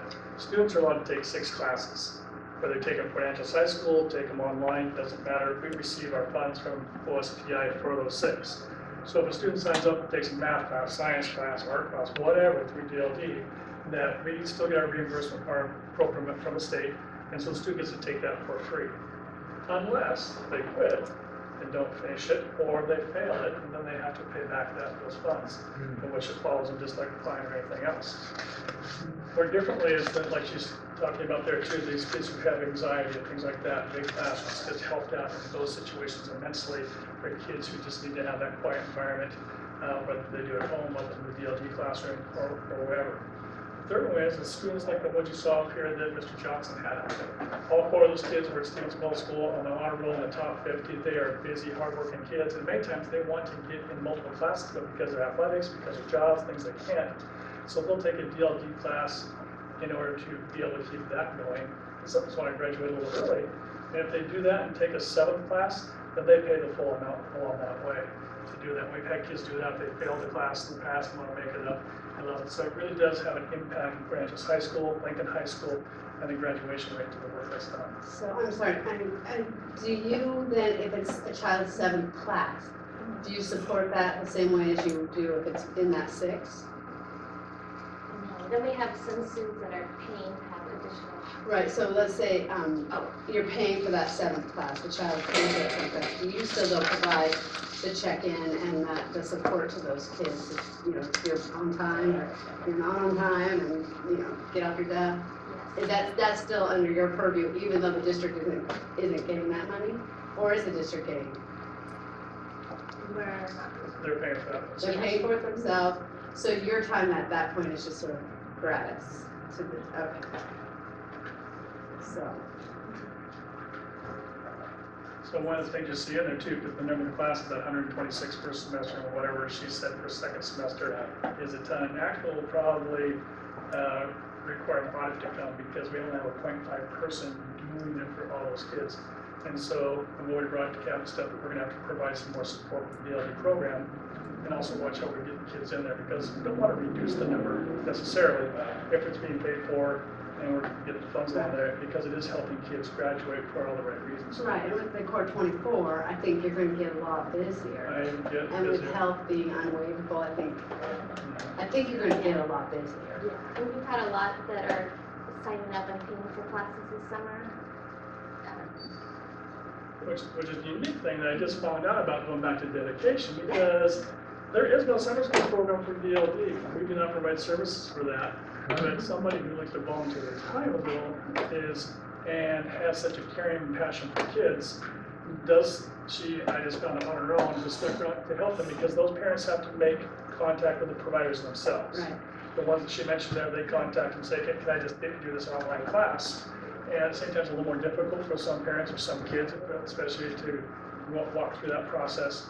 And so Ms. Evans has done a fantastic job of helping those things happen as well, before she finally goes away and takes vacation and do that route. So, questions So about these DLD? courses run between $175 and $300 if they're paying out of pocket. Right, and If it's the 7th or 8th. Right, if it's the seventh. Right, if it's the 7th. in the summer, one of the schools is running a summer special. Summer special. So that's the first time Buy I've one, heard buy of one, get that. one free. Yeah. But you can sign up for that anytime through the summer. There's not a window. It's good that they do it in the first week or two of summer, so they have the whole summer to complete the class. Allison, is it enrichment, a high percentage of the kids that you're getting, or is it credit recovery? I would say Or both about half enrichment, some students taking Japanese, Right. German, Korean languages that we don't offer, or AP classes we don't offer, it doesn't fit. We have a lot of students that do orchestra and want to take orchestra and bands. Right. So enrichment, and then another group taking credit recovery, another population that with special needs that it was working well for some of our autistic students and non-traditional students. So when we had this discussion in cabinet, and as Board Director Sarabati was talking about, is that as high school students are now squeezed for 24 classes, there's no room at all for these students to make mistakes, and with all of the programs that they're running, and I heard tonight is an example of how proud these classes are for these students. They want to take additional classes. This is the deal that they're doing. And yet, what we're afraid of is that those numbers get so large, then it becomes non-manageable. I think it's already pretty close to that. Yeah. It's definitely close to that. Yeah, Right. so talk to them, looking at trying to provide some relief in that area. Too hard. So, In what way? We need another staff member. Okay. Part of the staff to do it, because like I said, there's 120 kids in the first semester, and 130 where she's in the second semester. And if you look at the charts she provided, they're in your previous handouts, the way that you can see the growth that's happened since 2010 when it started to 2002 to now. And so it's getting more popular for several reasons. One, credits have kept going up since back then, now it's to the 24. Two, there's a lot of variety. If you look through the classes that have been offered, it's not just math and science and language arts, there's a wide variety of things for kids to take. And it just goes back to that graduation process. We have credit recovery at the high school, because that's a very nice job, it saves a lot of kids. We have after-school tutoring programs that save a lot of kids. We have the Native American initiatives that help kids along the way, and then the DLD, because it gives kids options along the way to help out. So she's done a remarkable job. And when you consider 80%, 75% of those kids are passing these classes, they've either failed before, or it's an additional class on to their sixth. And after doing some neat things for the Angeles kids at both Lincoln and PAI. And Sandy, Alice has to meet with all these Yeah, kids. I understand that, That's a lot of kids. that's more than you should be doing. But anyway, yeah, you need some help. Now you made me lose my train of I thought. apologize. I'm an old person, you can't do that. I just think it's important to know that systemically, the assistant superintendent is looking at, he's offering summer school this year to third and fourth grade. Third and fourth grade. We have both, where kids are falling. Mhm, yes. And all through our system, the basic understanding is that if you fall behind, you stay behind. That's right. So we don't want that to happen. We want to catch our kids up, and and we want to provide interventions. And the board's well aware that class size is a key issue, staff development is a key issue, and teaching is hard work. Across the, you're taught, so the spectrum is all over the place, but still there has to be targeted instruction. And this is targeted instruction, so kids can have choices. And it's a little bit easier, I think, when kids are a little bit older. When they're a little bit younger, still older, yes, then I'm in a position where I can start making some decision with my parents about what's good for me in my pursuit of academic excellence. So this is a really good program for kids. I remember what I wanted to say. Is there a limit on how many courses a person can take? Right now, we usually recommend just 5 at the maximum. 5 plus their regular? 5 online. We don't have that many students that are full-time online students. We No, do have people some. who are taking like AP classes or Japanese or what, something enriching, can they take just however many they want to, or? Well, you have to remember, the first 6 classes, whether you take it for Angeles High School in the regular program, Right, or you take 4 up there and you take 2 DLD classes are paid for by the Peninsula School District, because we Right. receive funds for that. So if they're a full-time student, and they want to take 3 of the classes, times $300, $250, somebody's writing a big check for that, so rarely does that happen. okay.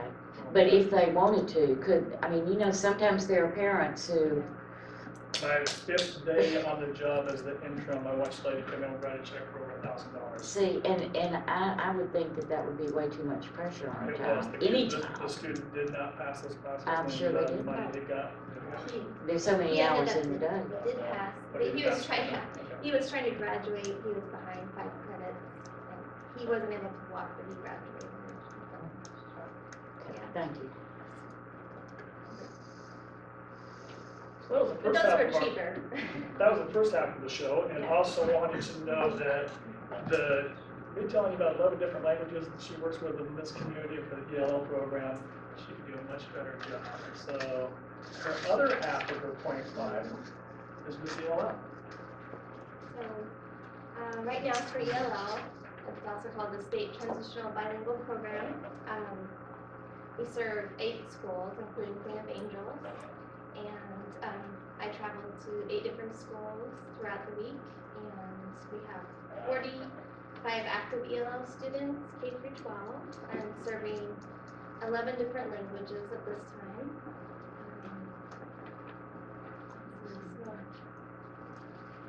Some of our big successes this year, we've had 7 students transition out of the ELL program and 15 move up 1 English developmental level, and 5 move 2 levels. All of our ESL students graduated on time this year and are planning on attending college and received local scholarship. 1 also received her admission to her high school diploma, and we have 2 of our ELL students are heading to PC, 1 to UW, and another will be heading to USU. So it's a big year for us. And we have continued to keep our ELL graduation rate at 100% for at least the last 10 years. So, and we had 2 former ELL students graduate from college this year, 1 from UW and another from Peninsula College. And another success for our department was that we received a competitive immigrant grant for $1,500 to help purchase supplies and software and textbooks for our newly immigrating families. So that was another. So your department is you. And that's the point I wanted to point out. She said, for the last 10 years, we've had 100% of the ELL kids pass and move all the way. That was because of the work that Ms. Evans has done with those kids and provided the families to be able to do work at home along the way. And another part she does is she works with teachers at schools. So if the student is being mainstreamed in and is going there, helps work with that teacher and how to work the differentiating and making that happen. So it's multitasking. You consider 8 different locations, 44 different kids, 12 different languages, and 100% graduation. She's done a fantastic job. Allison, ELL is the new ESL, is that right? Yeah, and then the state calls it state transitional bilingual. Sure, why wouldn't? So lots of Is acronyms. ELL, is that English language learner? Right. Thank you.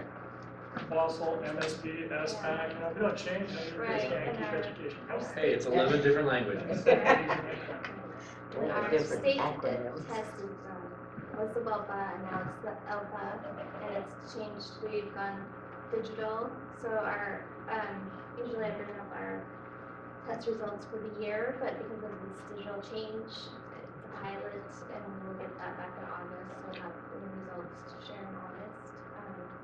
The kids really enjoyed going digital, they had, our test involves, speaking, listening, writing, and reading, and so they were able to record their voices this year. The tech department was able to help us out a lot. We had to have computers for all of our tests, so thanks to Jared, we had to get that set up at Queen of Angels and at all the schools, so that was pretty successful. Kindergartners really enjoyed that, so that was a challenge this year. We had to, at kindergarten level, they had to type, so that's a new thing that we have to, the districts have been talking about, is having typing skills for our kindergarten students.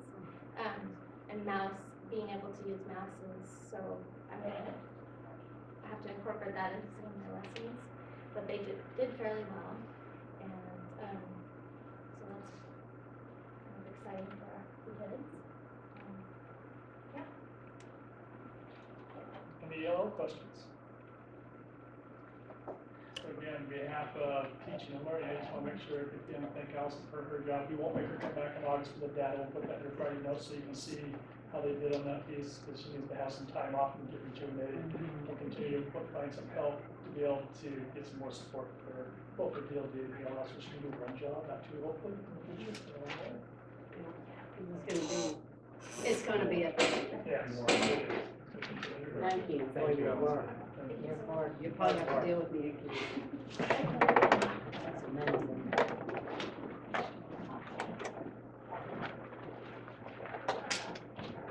Okay. I keep forgetting the one. Waiting for something to happen. Okay, so, we move on. Mr. Connector, you're going to come be front and center for a few. 1, 2, and 3. Thank you, Madam Vice President, members of the board. I'm happy to be in front of you and give you a financial report for the month of May 2016. I have some comments I'd like to make about what you see in front of you, if I can.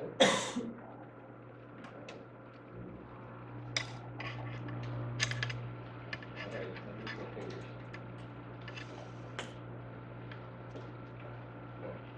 I'm not very tech savvy, so I apologize.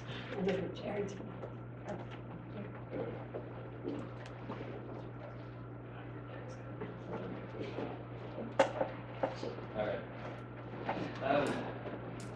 So here you see that our current fund balance here for the general fund is in real dollars, and this is money in the bank, so to speak, is at $8.8 million. Now, we do still have a number of expenditures yet for the rest of the year, and you will see that our revenues will not come in at quite the same rate for June through August. That's pretty traditional. The state doesn't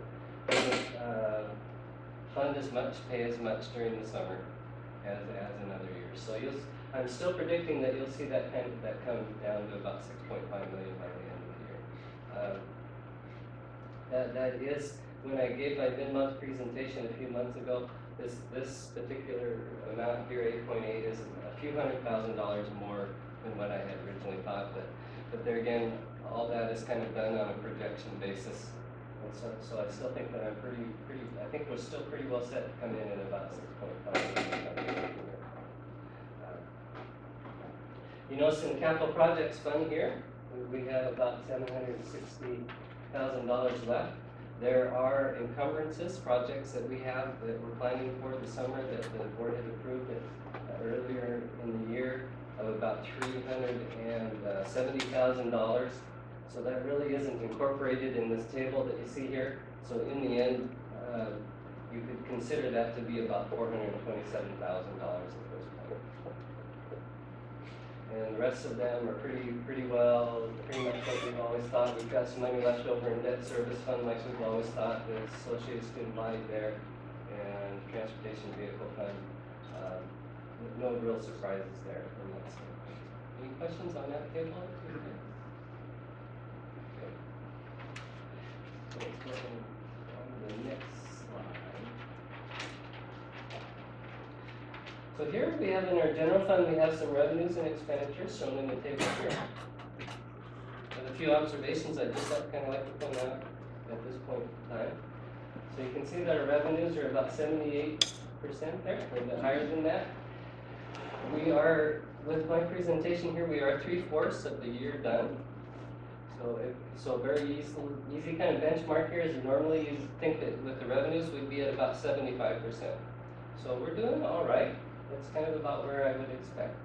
I would like to point out here that our state revenues are about 74% of the year, and this is based on budget, by the way. So in the end, this kind of shows that our budgeted amount is basically probably what we're going to collect as far as revenues go. But the 74% is probably a little bit less than I'd like to be at this point in time, because we're probably going to see that the June through August state revenues aren't going to come in as high as through the beginning of the year. So just not necessarily a concern, it's just an observation at this point. I don't have any concerns really at this point that I feel I need to share with you guys.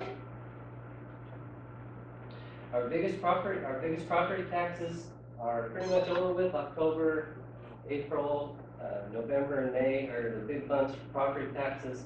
So you can see it there with our property taxes at about 97%. We're probably pretty well going to hit about 100% there for property taxes as far as our projection goes and what we budgeted there. One thing I want to point out with the expenditures here. You're going to notice that the vocational education expenditures are actually, there's a little bit of shortfall there as far as our budget goes, about $13,900. In fairness to that program, we had budgeted here about $1.1 million. In reality, the state revenues this year are going to come in at about $1.3 million. So I just want to be fair to that program and let you guys know that in reality, as far as real dollars go, they are not under budget. What we should do, or could do, in the best practice world, is we could adjust that budget up to show and give them a little bit more money to spend. I'm not sure if that's something that we're going to do at this late stage of the game, but I just wanted to point that out. That I think that we have a director there that's running a very good vocational education program. She is not under budget in my book as far as the real dollars go. That's something I just want to share. So any other questions on those things, you guys? Any numbers there you'd like to talk about? Anything else on any of the other things? Okay. All right, I guess that's all I have to say on the financial review part then. Director Method, would you like me to go on? No, just carry on, 11.02. All right. So I've got some enrollment projections here I'd like to share with you. I think this is an important topic. So this is basically what we base our next year budget on, and so I think this is a good lead in to some budget discussion that is forthcoming. Not necessarily in this meeting, but in the future. I'd like to share with you a little bit about my methodology here, because these were the figures I was hoping to use, I was planning to use in our budgeting. What you see in front of you here is what I would call a statistical projection in a very rudimentary sense. It is statistical, it's just not necessarily horribly complex. But what I have done here, one method that I use, I've used what we call the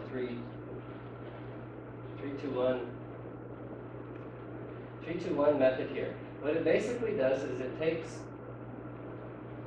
takes the real data. These first 5 years are based on actual real headcounts for the school district. So it gives you kind of a feeling for what's going on is one thing it can do.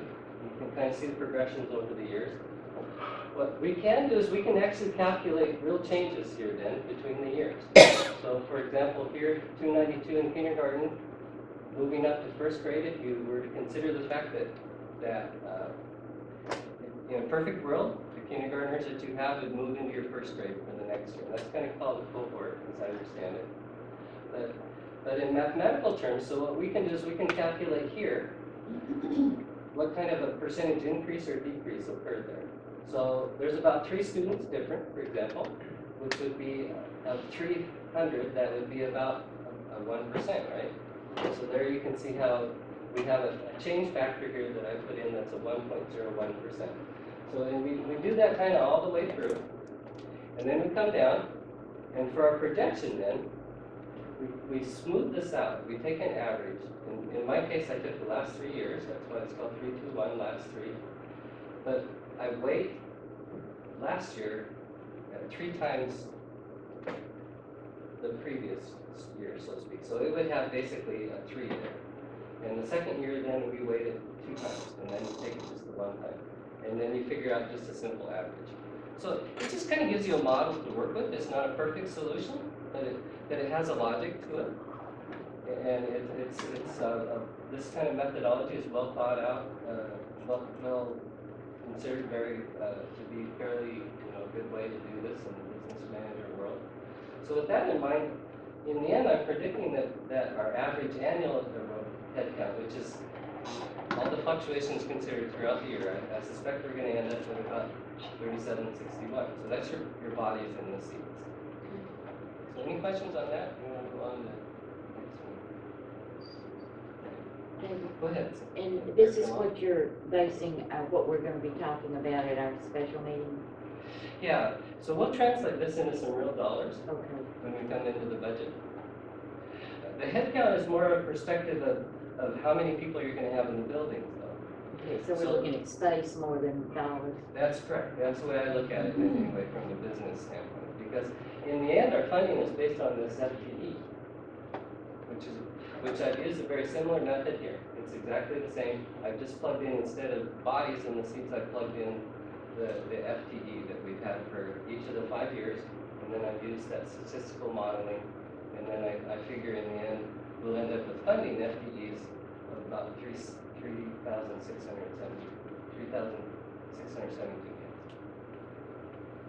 Okay. So any questions on that?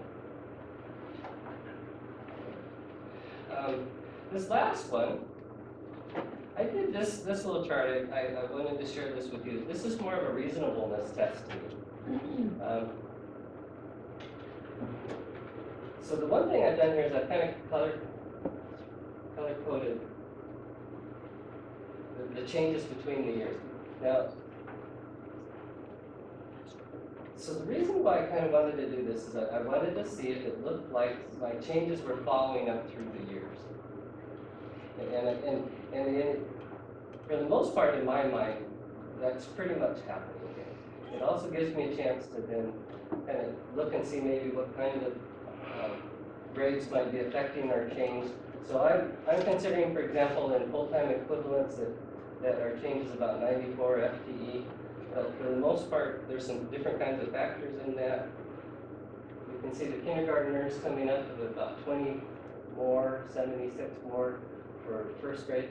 And you can see how this 75 from the prior year, and these are just changes, increases, it's kind of followed up here. So in first grade, we were down last year, and again, it's following up in the second grade. But some things are kind of different, like your second graders going up into 12. And this is based on my prediction, by the way. So again, it's not a perfect thing. But the one thing that you can see, if Jenny can kind of move it up a little bit, thanks, that's real good. So here you can kind of see how we're changing. Last year we increased about 1.7% in the FTEs, about 1% in the head count, 2.6% is what I'm predicting this year in FTEs, and about 2% in growth rate. I went out and I looked at some other studies throughout the city. And for example, the City of Port Angeles Comprehensive Plan, it looks like they're thinking at about 1.5 growth rate, 1.5% increase for the city. So I kind of, in my head, I kind of go, well, I'm thinking between 1 and 2, for my changes. So in my mind, it seems fairly reasonable. The state also had State of Washington Office of Financial Management has done a study too. It's a couple years old, but they were predicting the Clallam County growth to kind of go up at about a level, about the kind of same level. They used graphs, they didn't have numbers, but I looked at the graphs and it looked kind of that slow sort of increase for Clallam County. So I think we're kind of, I guess my message to you as board members is that I think that those predictions I'm making seem to have a logic to them that seems fairly good. It increases my comfort level. Okay. Any questions there? Anything you guys want to talk about? Well, that increases your comfort level. It's hard for me, having been on the board now for as long as I have, to be comfortable thinking we're gonna actually increase 2%. Because we've just been year after, you guys know, year after year, just dropping off. I'm so leery of going yay and building this budget around these numbers, and then if they don't transpire, we're dead in the water. Then you have to file a new budget and all that. That's true. It's more work for you. Yeah, that's true. And it's not a perfect science, is it, Director Butler? So, you know, as long as something catastrophic doesn't happen, a big business shuts down, you know, it's probably fairly safe. I don't know of anything like that. The hospital seems to be staying here, so that's good.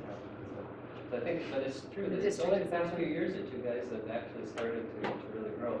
You know, one thing in this prediction that's really interesting is the theory was that, and it seems to be used fairly often with the business directors, is they look at the birth rates for kindergarten.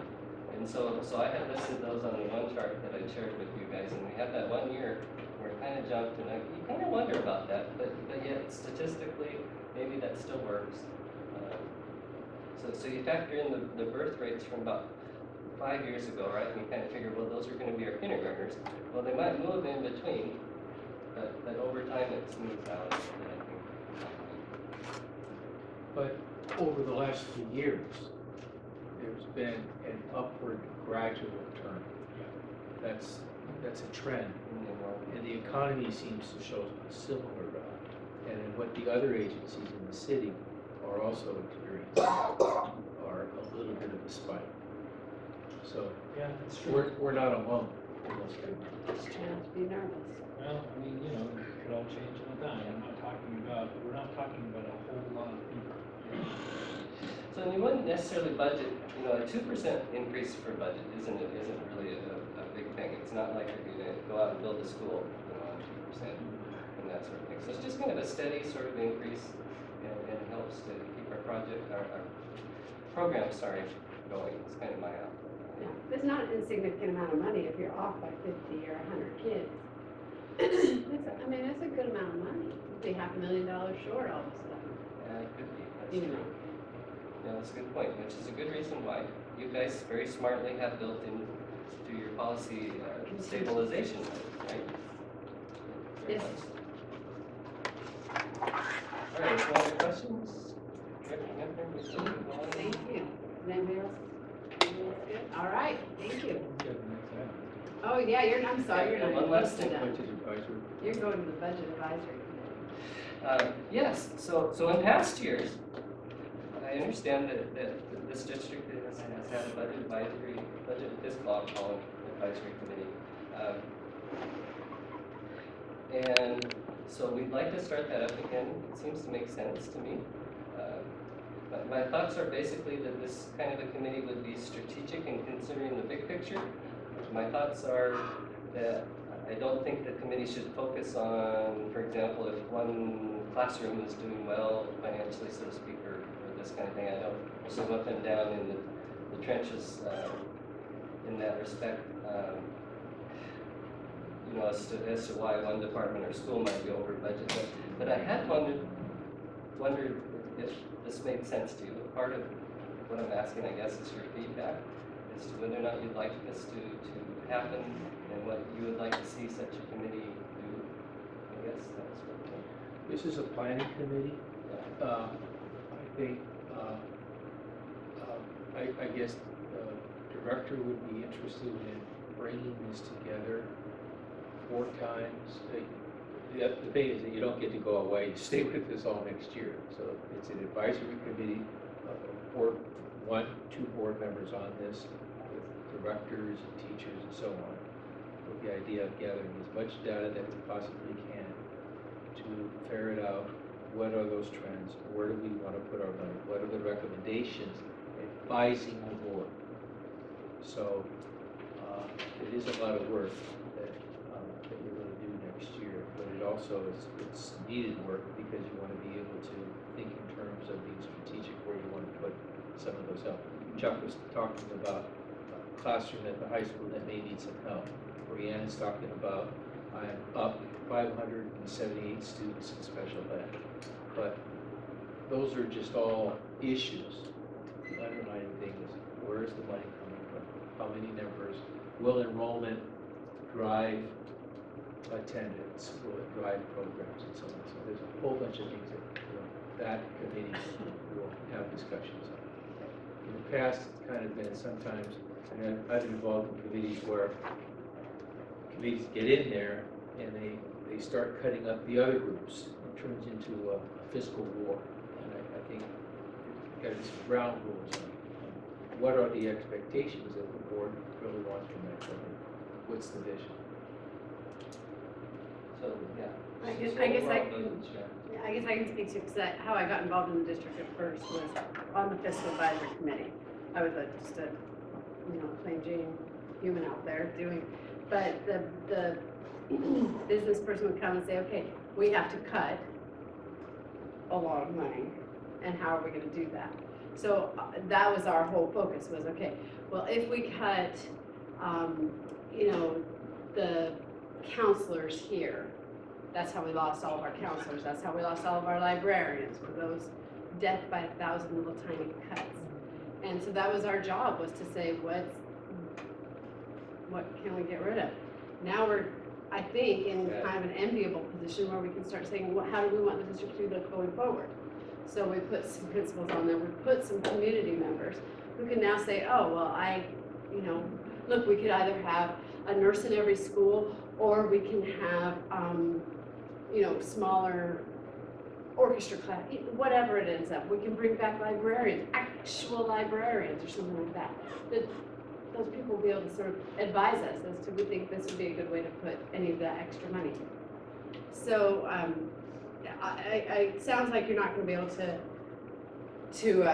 convene this group prior to building this year's the budget for next school year. So it would be something that. So is this supposed to be the budget committee that I thought we had standing on? Is that correct? We had asked for that, but yes, it didn't. Okay. Yeah. I think the general idea there is, of course, my thoughts are that those of you who, with your decisions that you had made early on in the year as a board, as to who would sit on the budget committee, would be a part of this committee. This would be the budget committee, so to speak. I was thinking that too, I guess. And they would make strategic, like Director Methvin was mentioning, strategic decisions that impact the long-term capital improvements, for example. What can we do in that respect? Levies. How do we want to spend our levy money? What are we going to ask for? How much? That sort of thing. And some of those other things. And so we had thought 1 to 2 board members, some citizens that would be interested in that. I didn't really actually put a number on that because I'm curious as to who might be out there, but at least maybe a few would be ideal, a few citizens.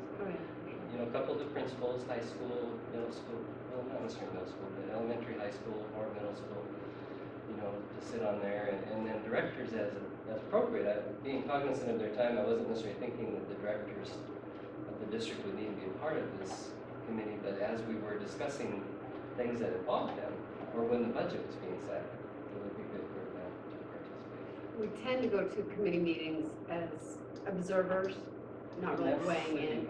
We don't have a vote or anything.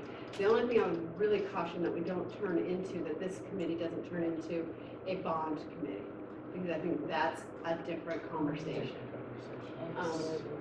This needs to be more of, as you said, a strategic, where is the district going? What are the things we want to put back into our classroom? So how do you want to go about selecting people for this? How were you selected? year? Well, I just got a call from the school district, I think because I was the PTA president at Fairview at the time. That's probably how that happened. Generally, we have ideas of who would be involved, you know, and you want parents, but you also want people who don't have kids in the school. You want, I mean, you really want as big a cross section without being unwieldy. How many people? I would think probably no more than 4 or 5 community members. And then you're gonna want at least high school, middle school, and elementary, if not 2 elementary principals. And then you're gonna want a teacher from each of those as well. You know, it starts to start to add up. But, When did they meet? oh boy, howdy, we were meeting every couple of weeks there for a long time. That was when you had. Yeah, that's when things were not pretty. Do not ever want to go back. Yeah, that's going the other way. Well, Yeah. this is going this way, the other way. Yeah, which could be part of the reason I am so territorial over the fund balance in some ways is I remember those days of having to make those horrible, horrible cuts. You know, putting 36 kids in the classroom. So, do you want staff to come back and give you some hints and some recommendations so that you? It's usually the principals are gonna know who in their schools, if you're looking for a parent from each level, elementary parent, a middle school and high school parent.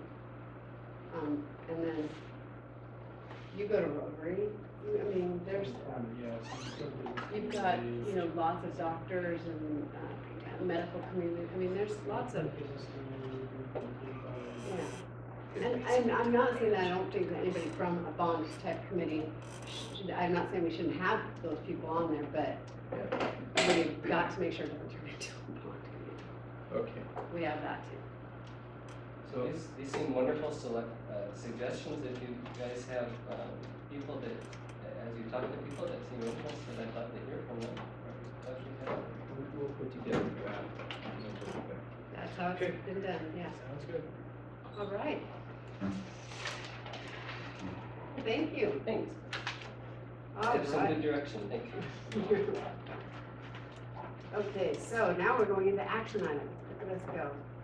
We have approval of policy 5411. This is the second reading concerning employee vacations.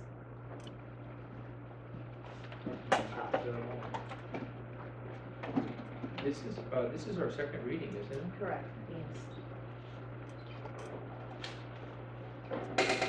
I move that we do it. Second. Okay.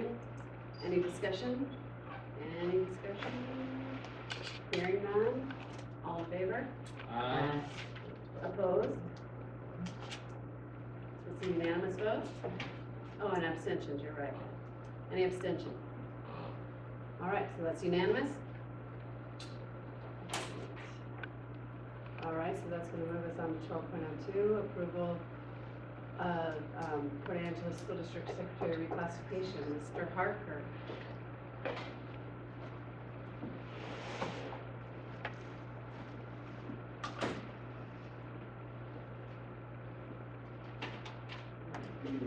We have 2 secretaries that are asking to be reclassified into a level position that would be the high school registrar in the district. When you bring up the computer. Anyway, according to the secretary collective bargaining agreement, they can request that if their duties have increased over the years or the level of responsibility has increased. Going through the process, both of those folks have been deemed to have had an increase in responsibilities over the years, and so it's recommended that they become reclassified. I move that we approve this. Second. Okay, we have any discussion? It's gotta be, it might be helpful, I don't want to put you on the spot, but it might be helpful for new directors to know what the levels, I mean, just a brief overview what the different levels mean. What we currently have, we have 4 secretaries, and those are ones that do kind of the basic filing form answering. They are there pretty much when school's in session. Level 2 secretaries are your next level up, and so that would be building secretaries, our accounts payable, accounts receivable type person, secretary in my office, and one in the district office. The next level that we currently have is payroll, and it's payroll, two folks. And you can imagine what they do, payroll. And so what the request was, if you will, to take those three positions and this new level would fit in between. And so therefore that salary was split in between, and it was a couple bucks an hour, and between the two. Thank you. I think often that was always my confusion early on. Is I don't know what a level 2 secretary does. I don't know the difference. So, okay, so we have a motion, we have a second. Any other discussion? All right, all in favor? Aye. Opposed? Abstentions? All right, passes unanimously. All right, thanks, Scott. Oh, you've got more? Oh, that's right. I'm sorry. I didn't refresh. We're at 12:03. All right. I see it as Chuck List on here, but grant secretary? No. That was We removed, thank you, I'm sorry, I need to refresh. Okay, so Scott, you're on again, I'm sorry, everyone. Revised 2016-17 school calendar. So, what we have for the revised calendar, the version C, if you will, is 180 student days with, when we talk about what conference days. So the original calendar that was approved had 2 dedicated parent conference days. And in the revised calendar, what we have is 1 dedicated parent conference day, K-12, and then the 2 days after that will be half-day parent conferences for K-8. And the point of that is that those half-day conferences will count as part of the 180 student days that we have to do by law. By making the changes that we did from the previous calendar, so in addition to the change in conference days, it also allows the last day of school to be moved up from June 20th to June 16th. And everything else that was proposed in terms of start days, end days, holidays and such would remain the same. And in order to accomplish the last day moving to the 16th is we took the 1 snow day that was scheduled in May and moved it to the end of the school year. So with the goal of trying to end the school year there.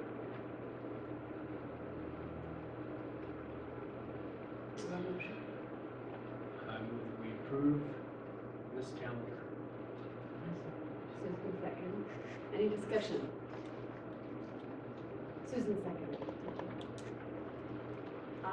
I guess I'll speak, so the parent-teacher conferences are only paid the half days.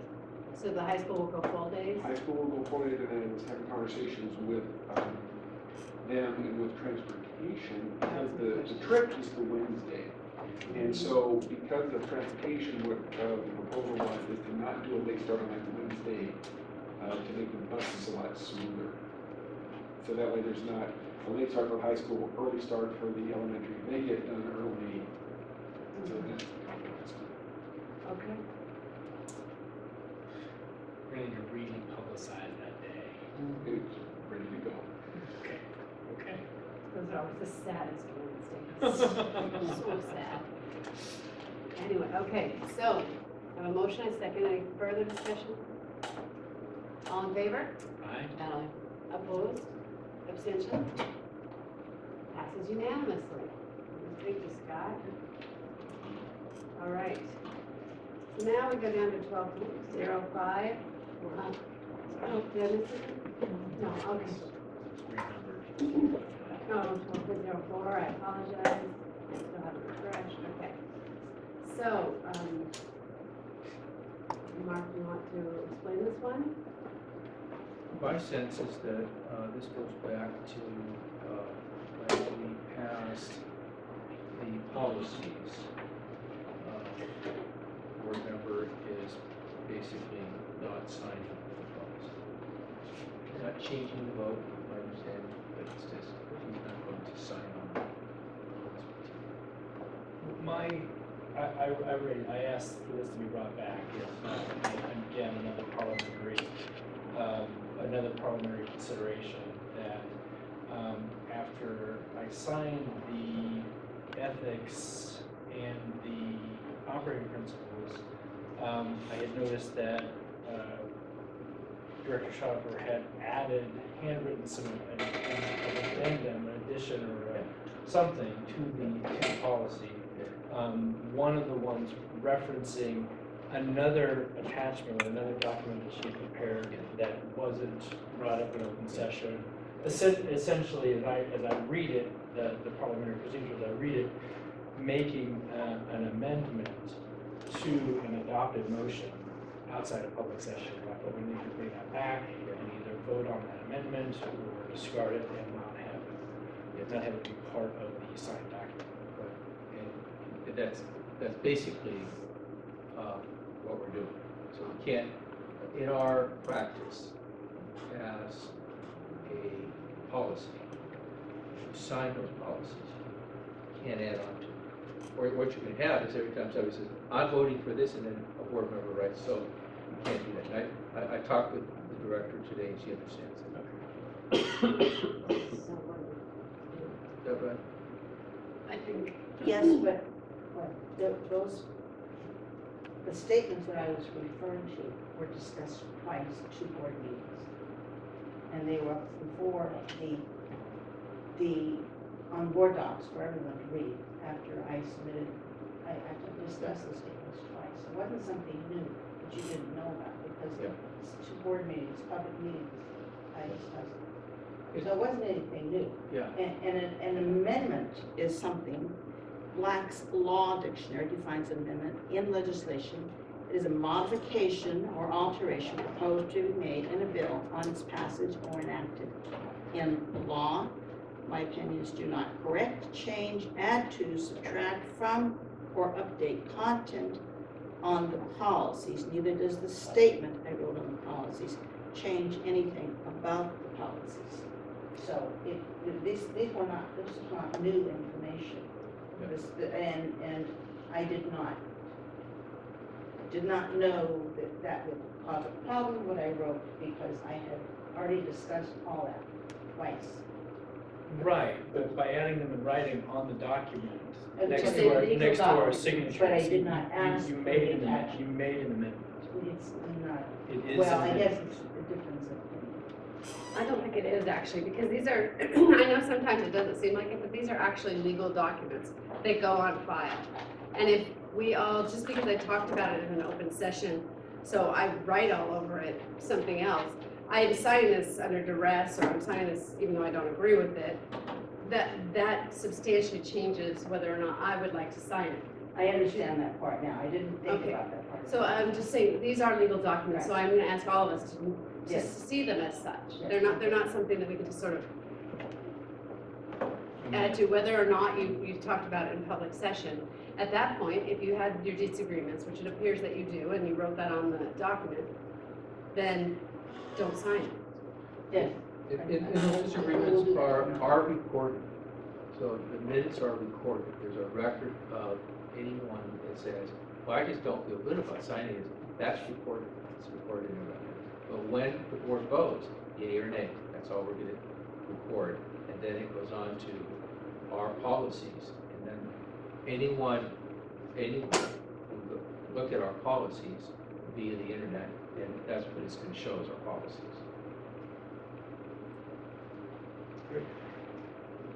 So what action do we need to take? So it's recommended that the board approve the resigning of the policy. Resigning. Resign. You need my glasses there. I got it right here.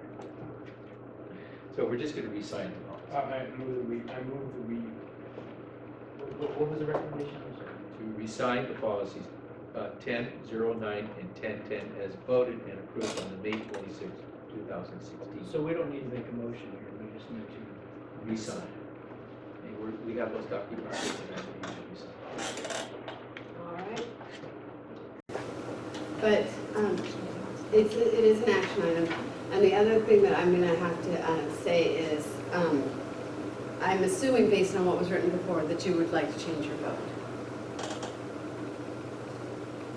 You had a yay. On the Policy 1010, yes, the one I did not But- see all of. Okay, so you wrote on both of them. Yes, but I'm not asking to change. Your vote. My vote on the first one already, that's already Yeah, registered. that's a Well, fact. they're registered on both of them. Your vote is registered on both of them as yays. No, it's not. Oh, okay, but you signed something that you voted against. It's I voted against 1, 2, 10-10. Oh, okay, you voted against 10-9, but you voted for 10-10. Okay, so we don't have to have a revote. No. Okay, but we do have to move that we're going to re-sign these documents. So do I have a motion to that? I move to reset. Do I have a second? All in favor? Opposed? Abstentions? All right, excellent. So that takes us to items for next agenda. The SPED report, TPEP report, board SIP, and the school SIP reports. And that's a summary of the thing. And we are meeting on the 23rd.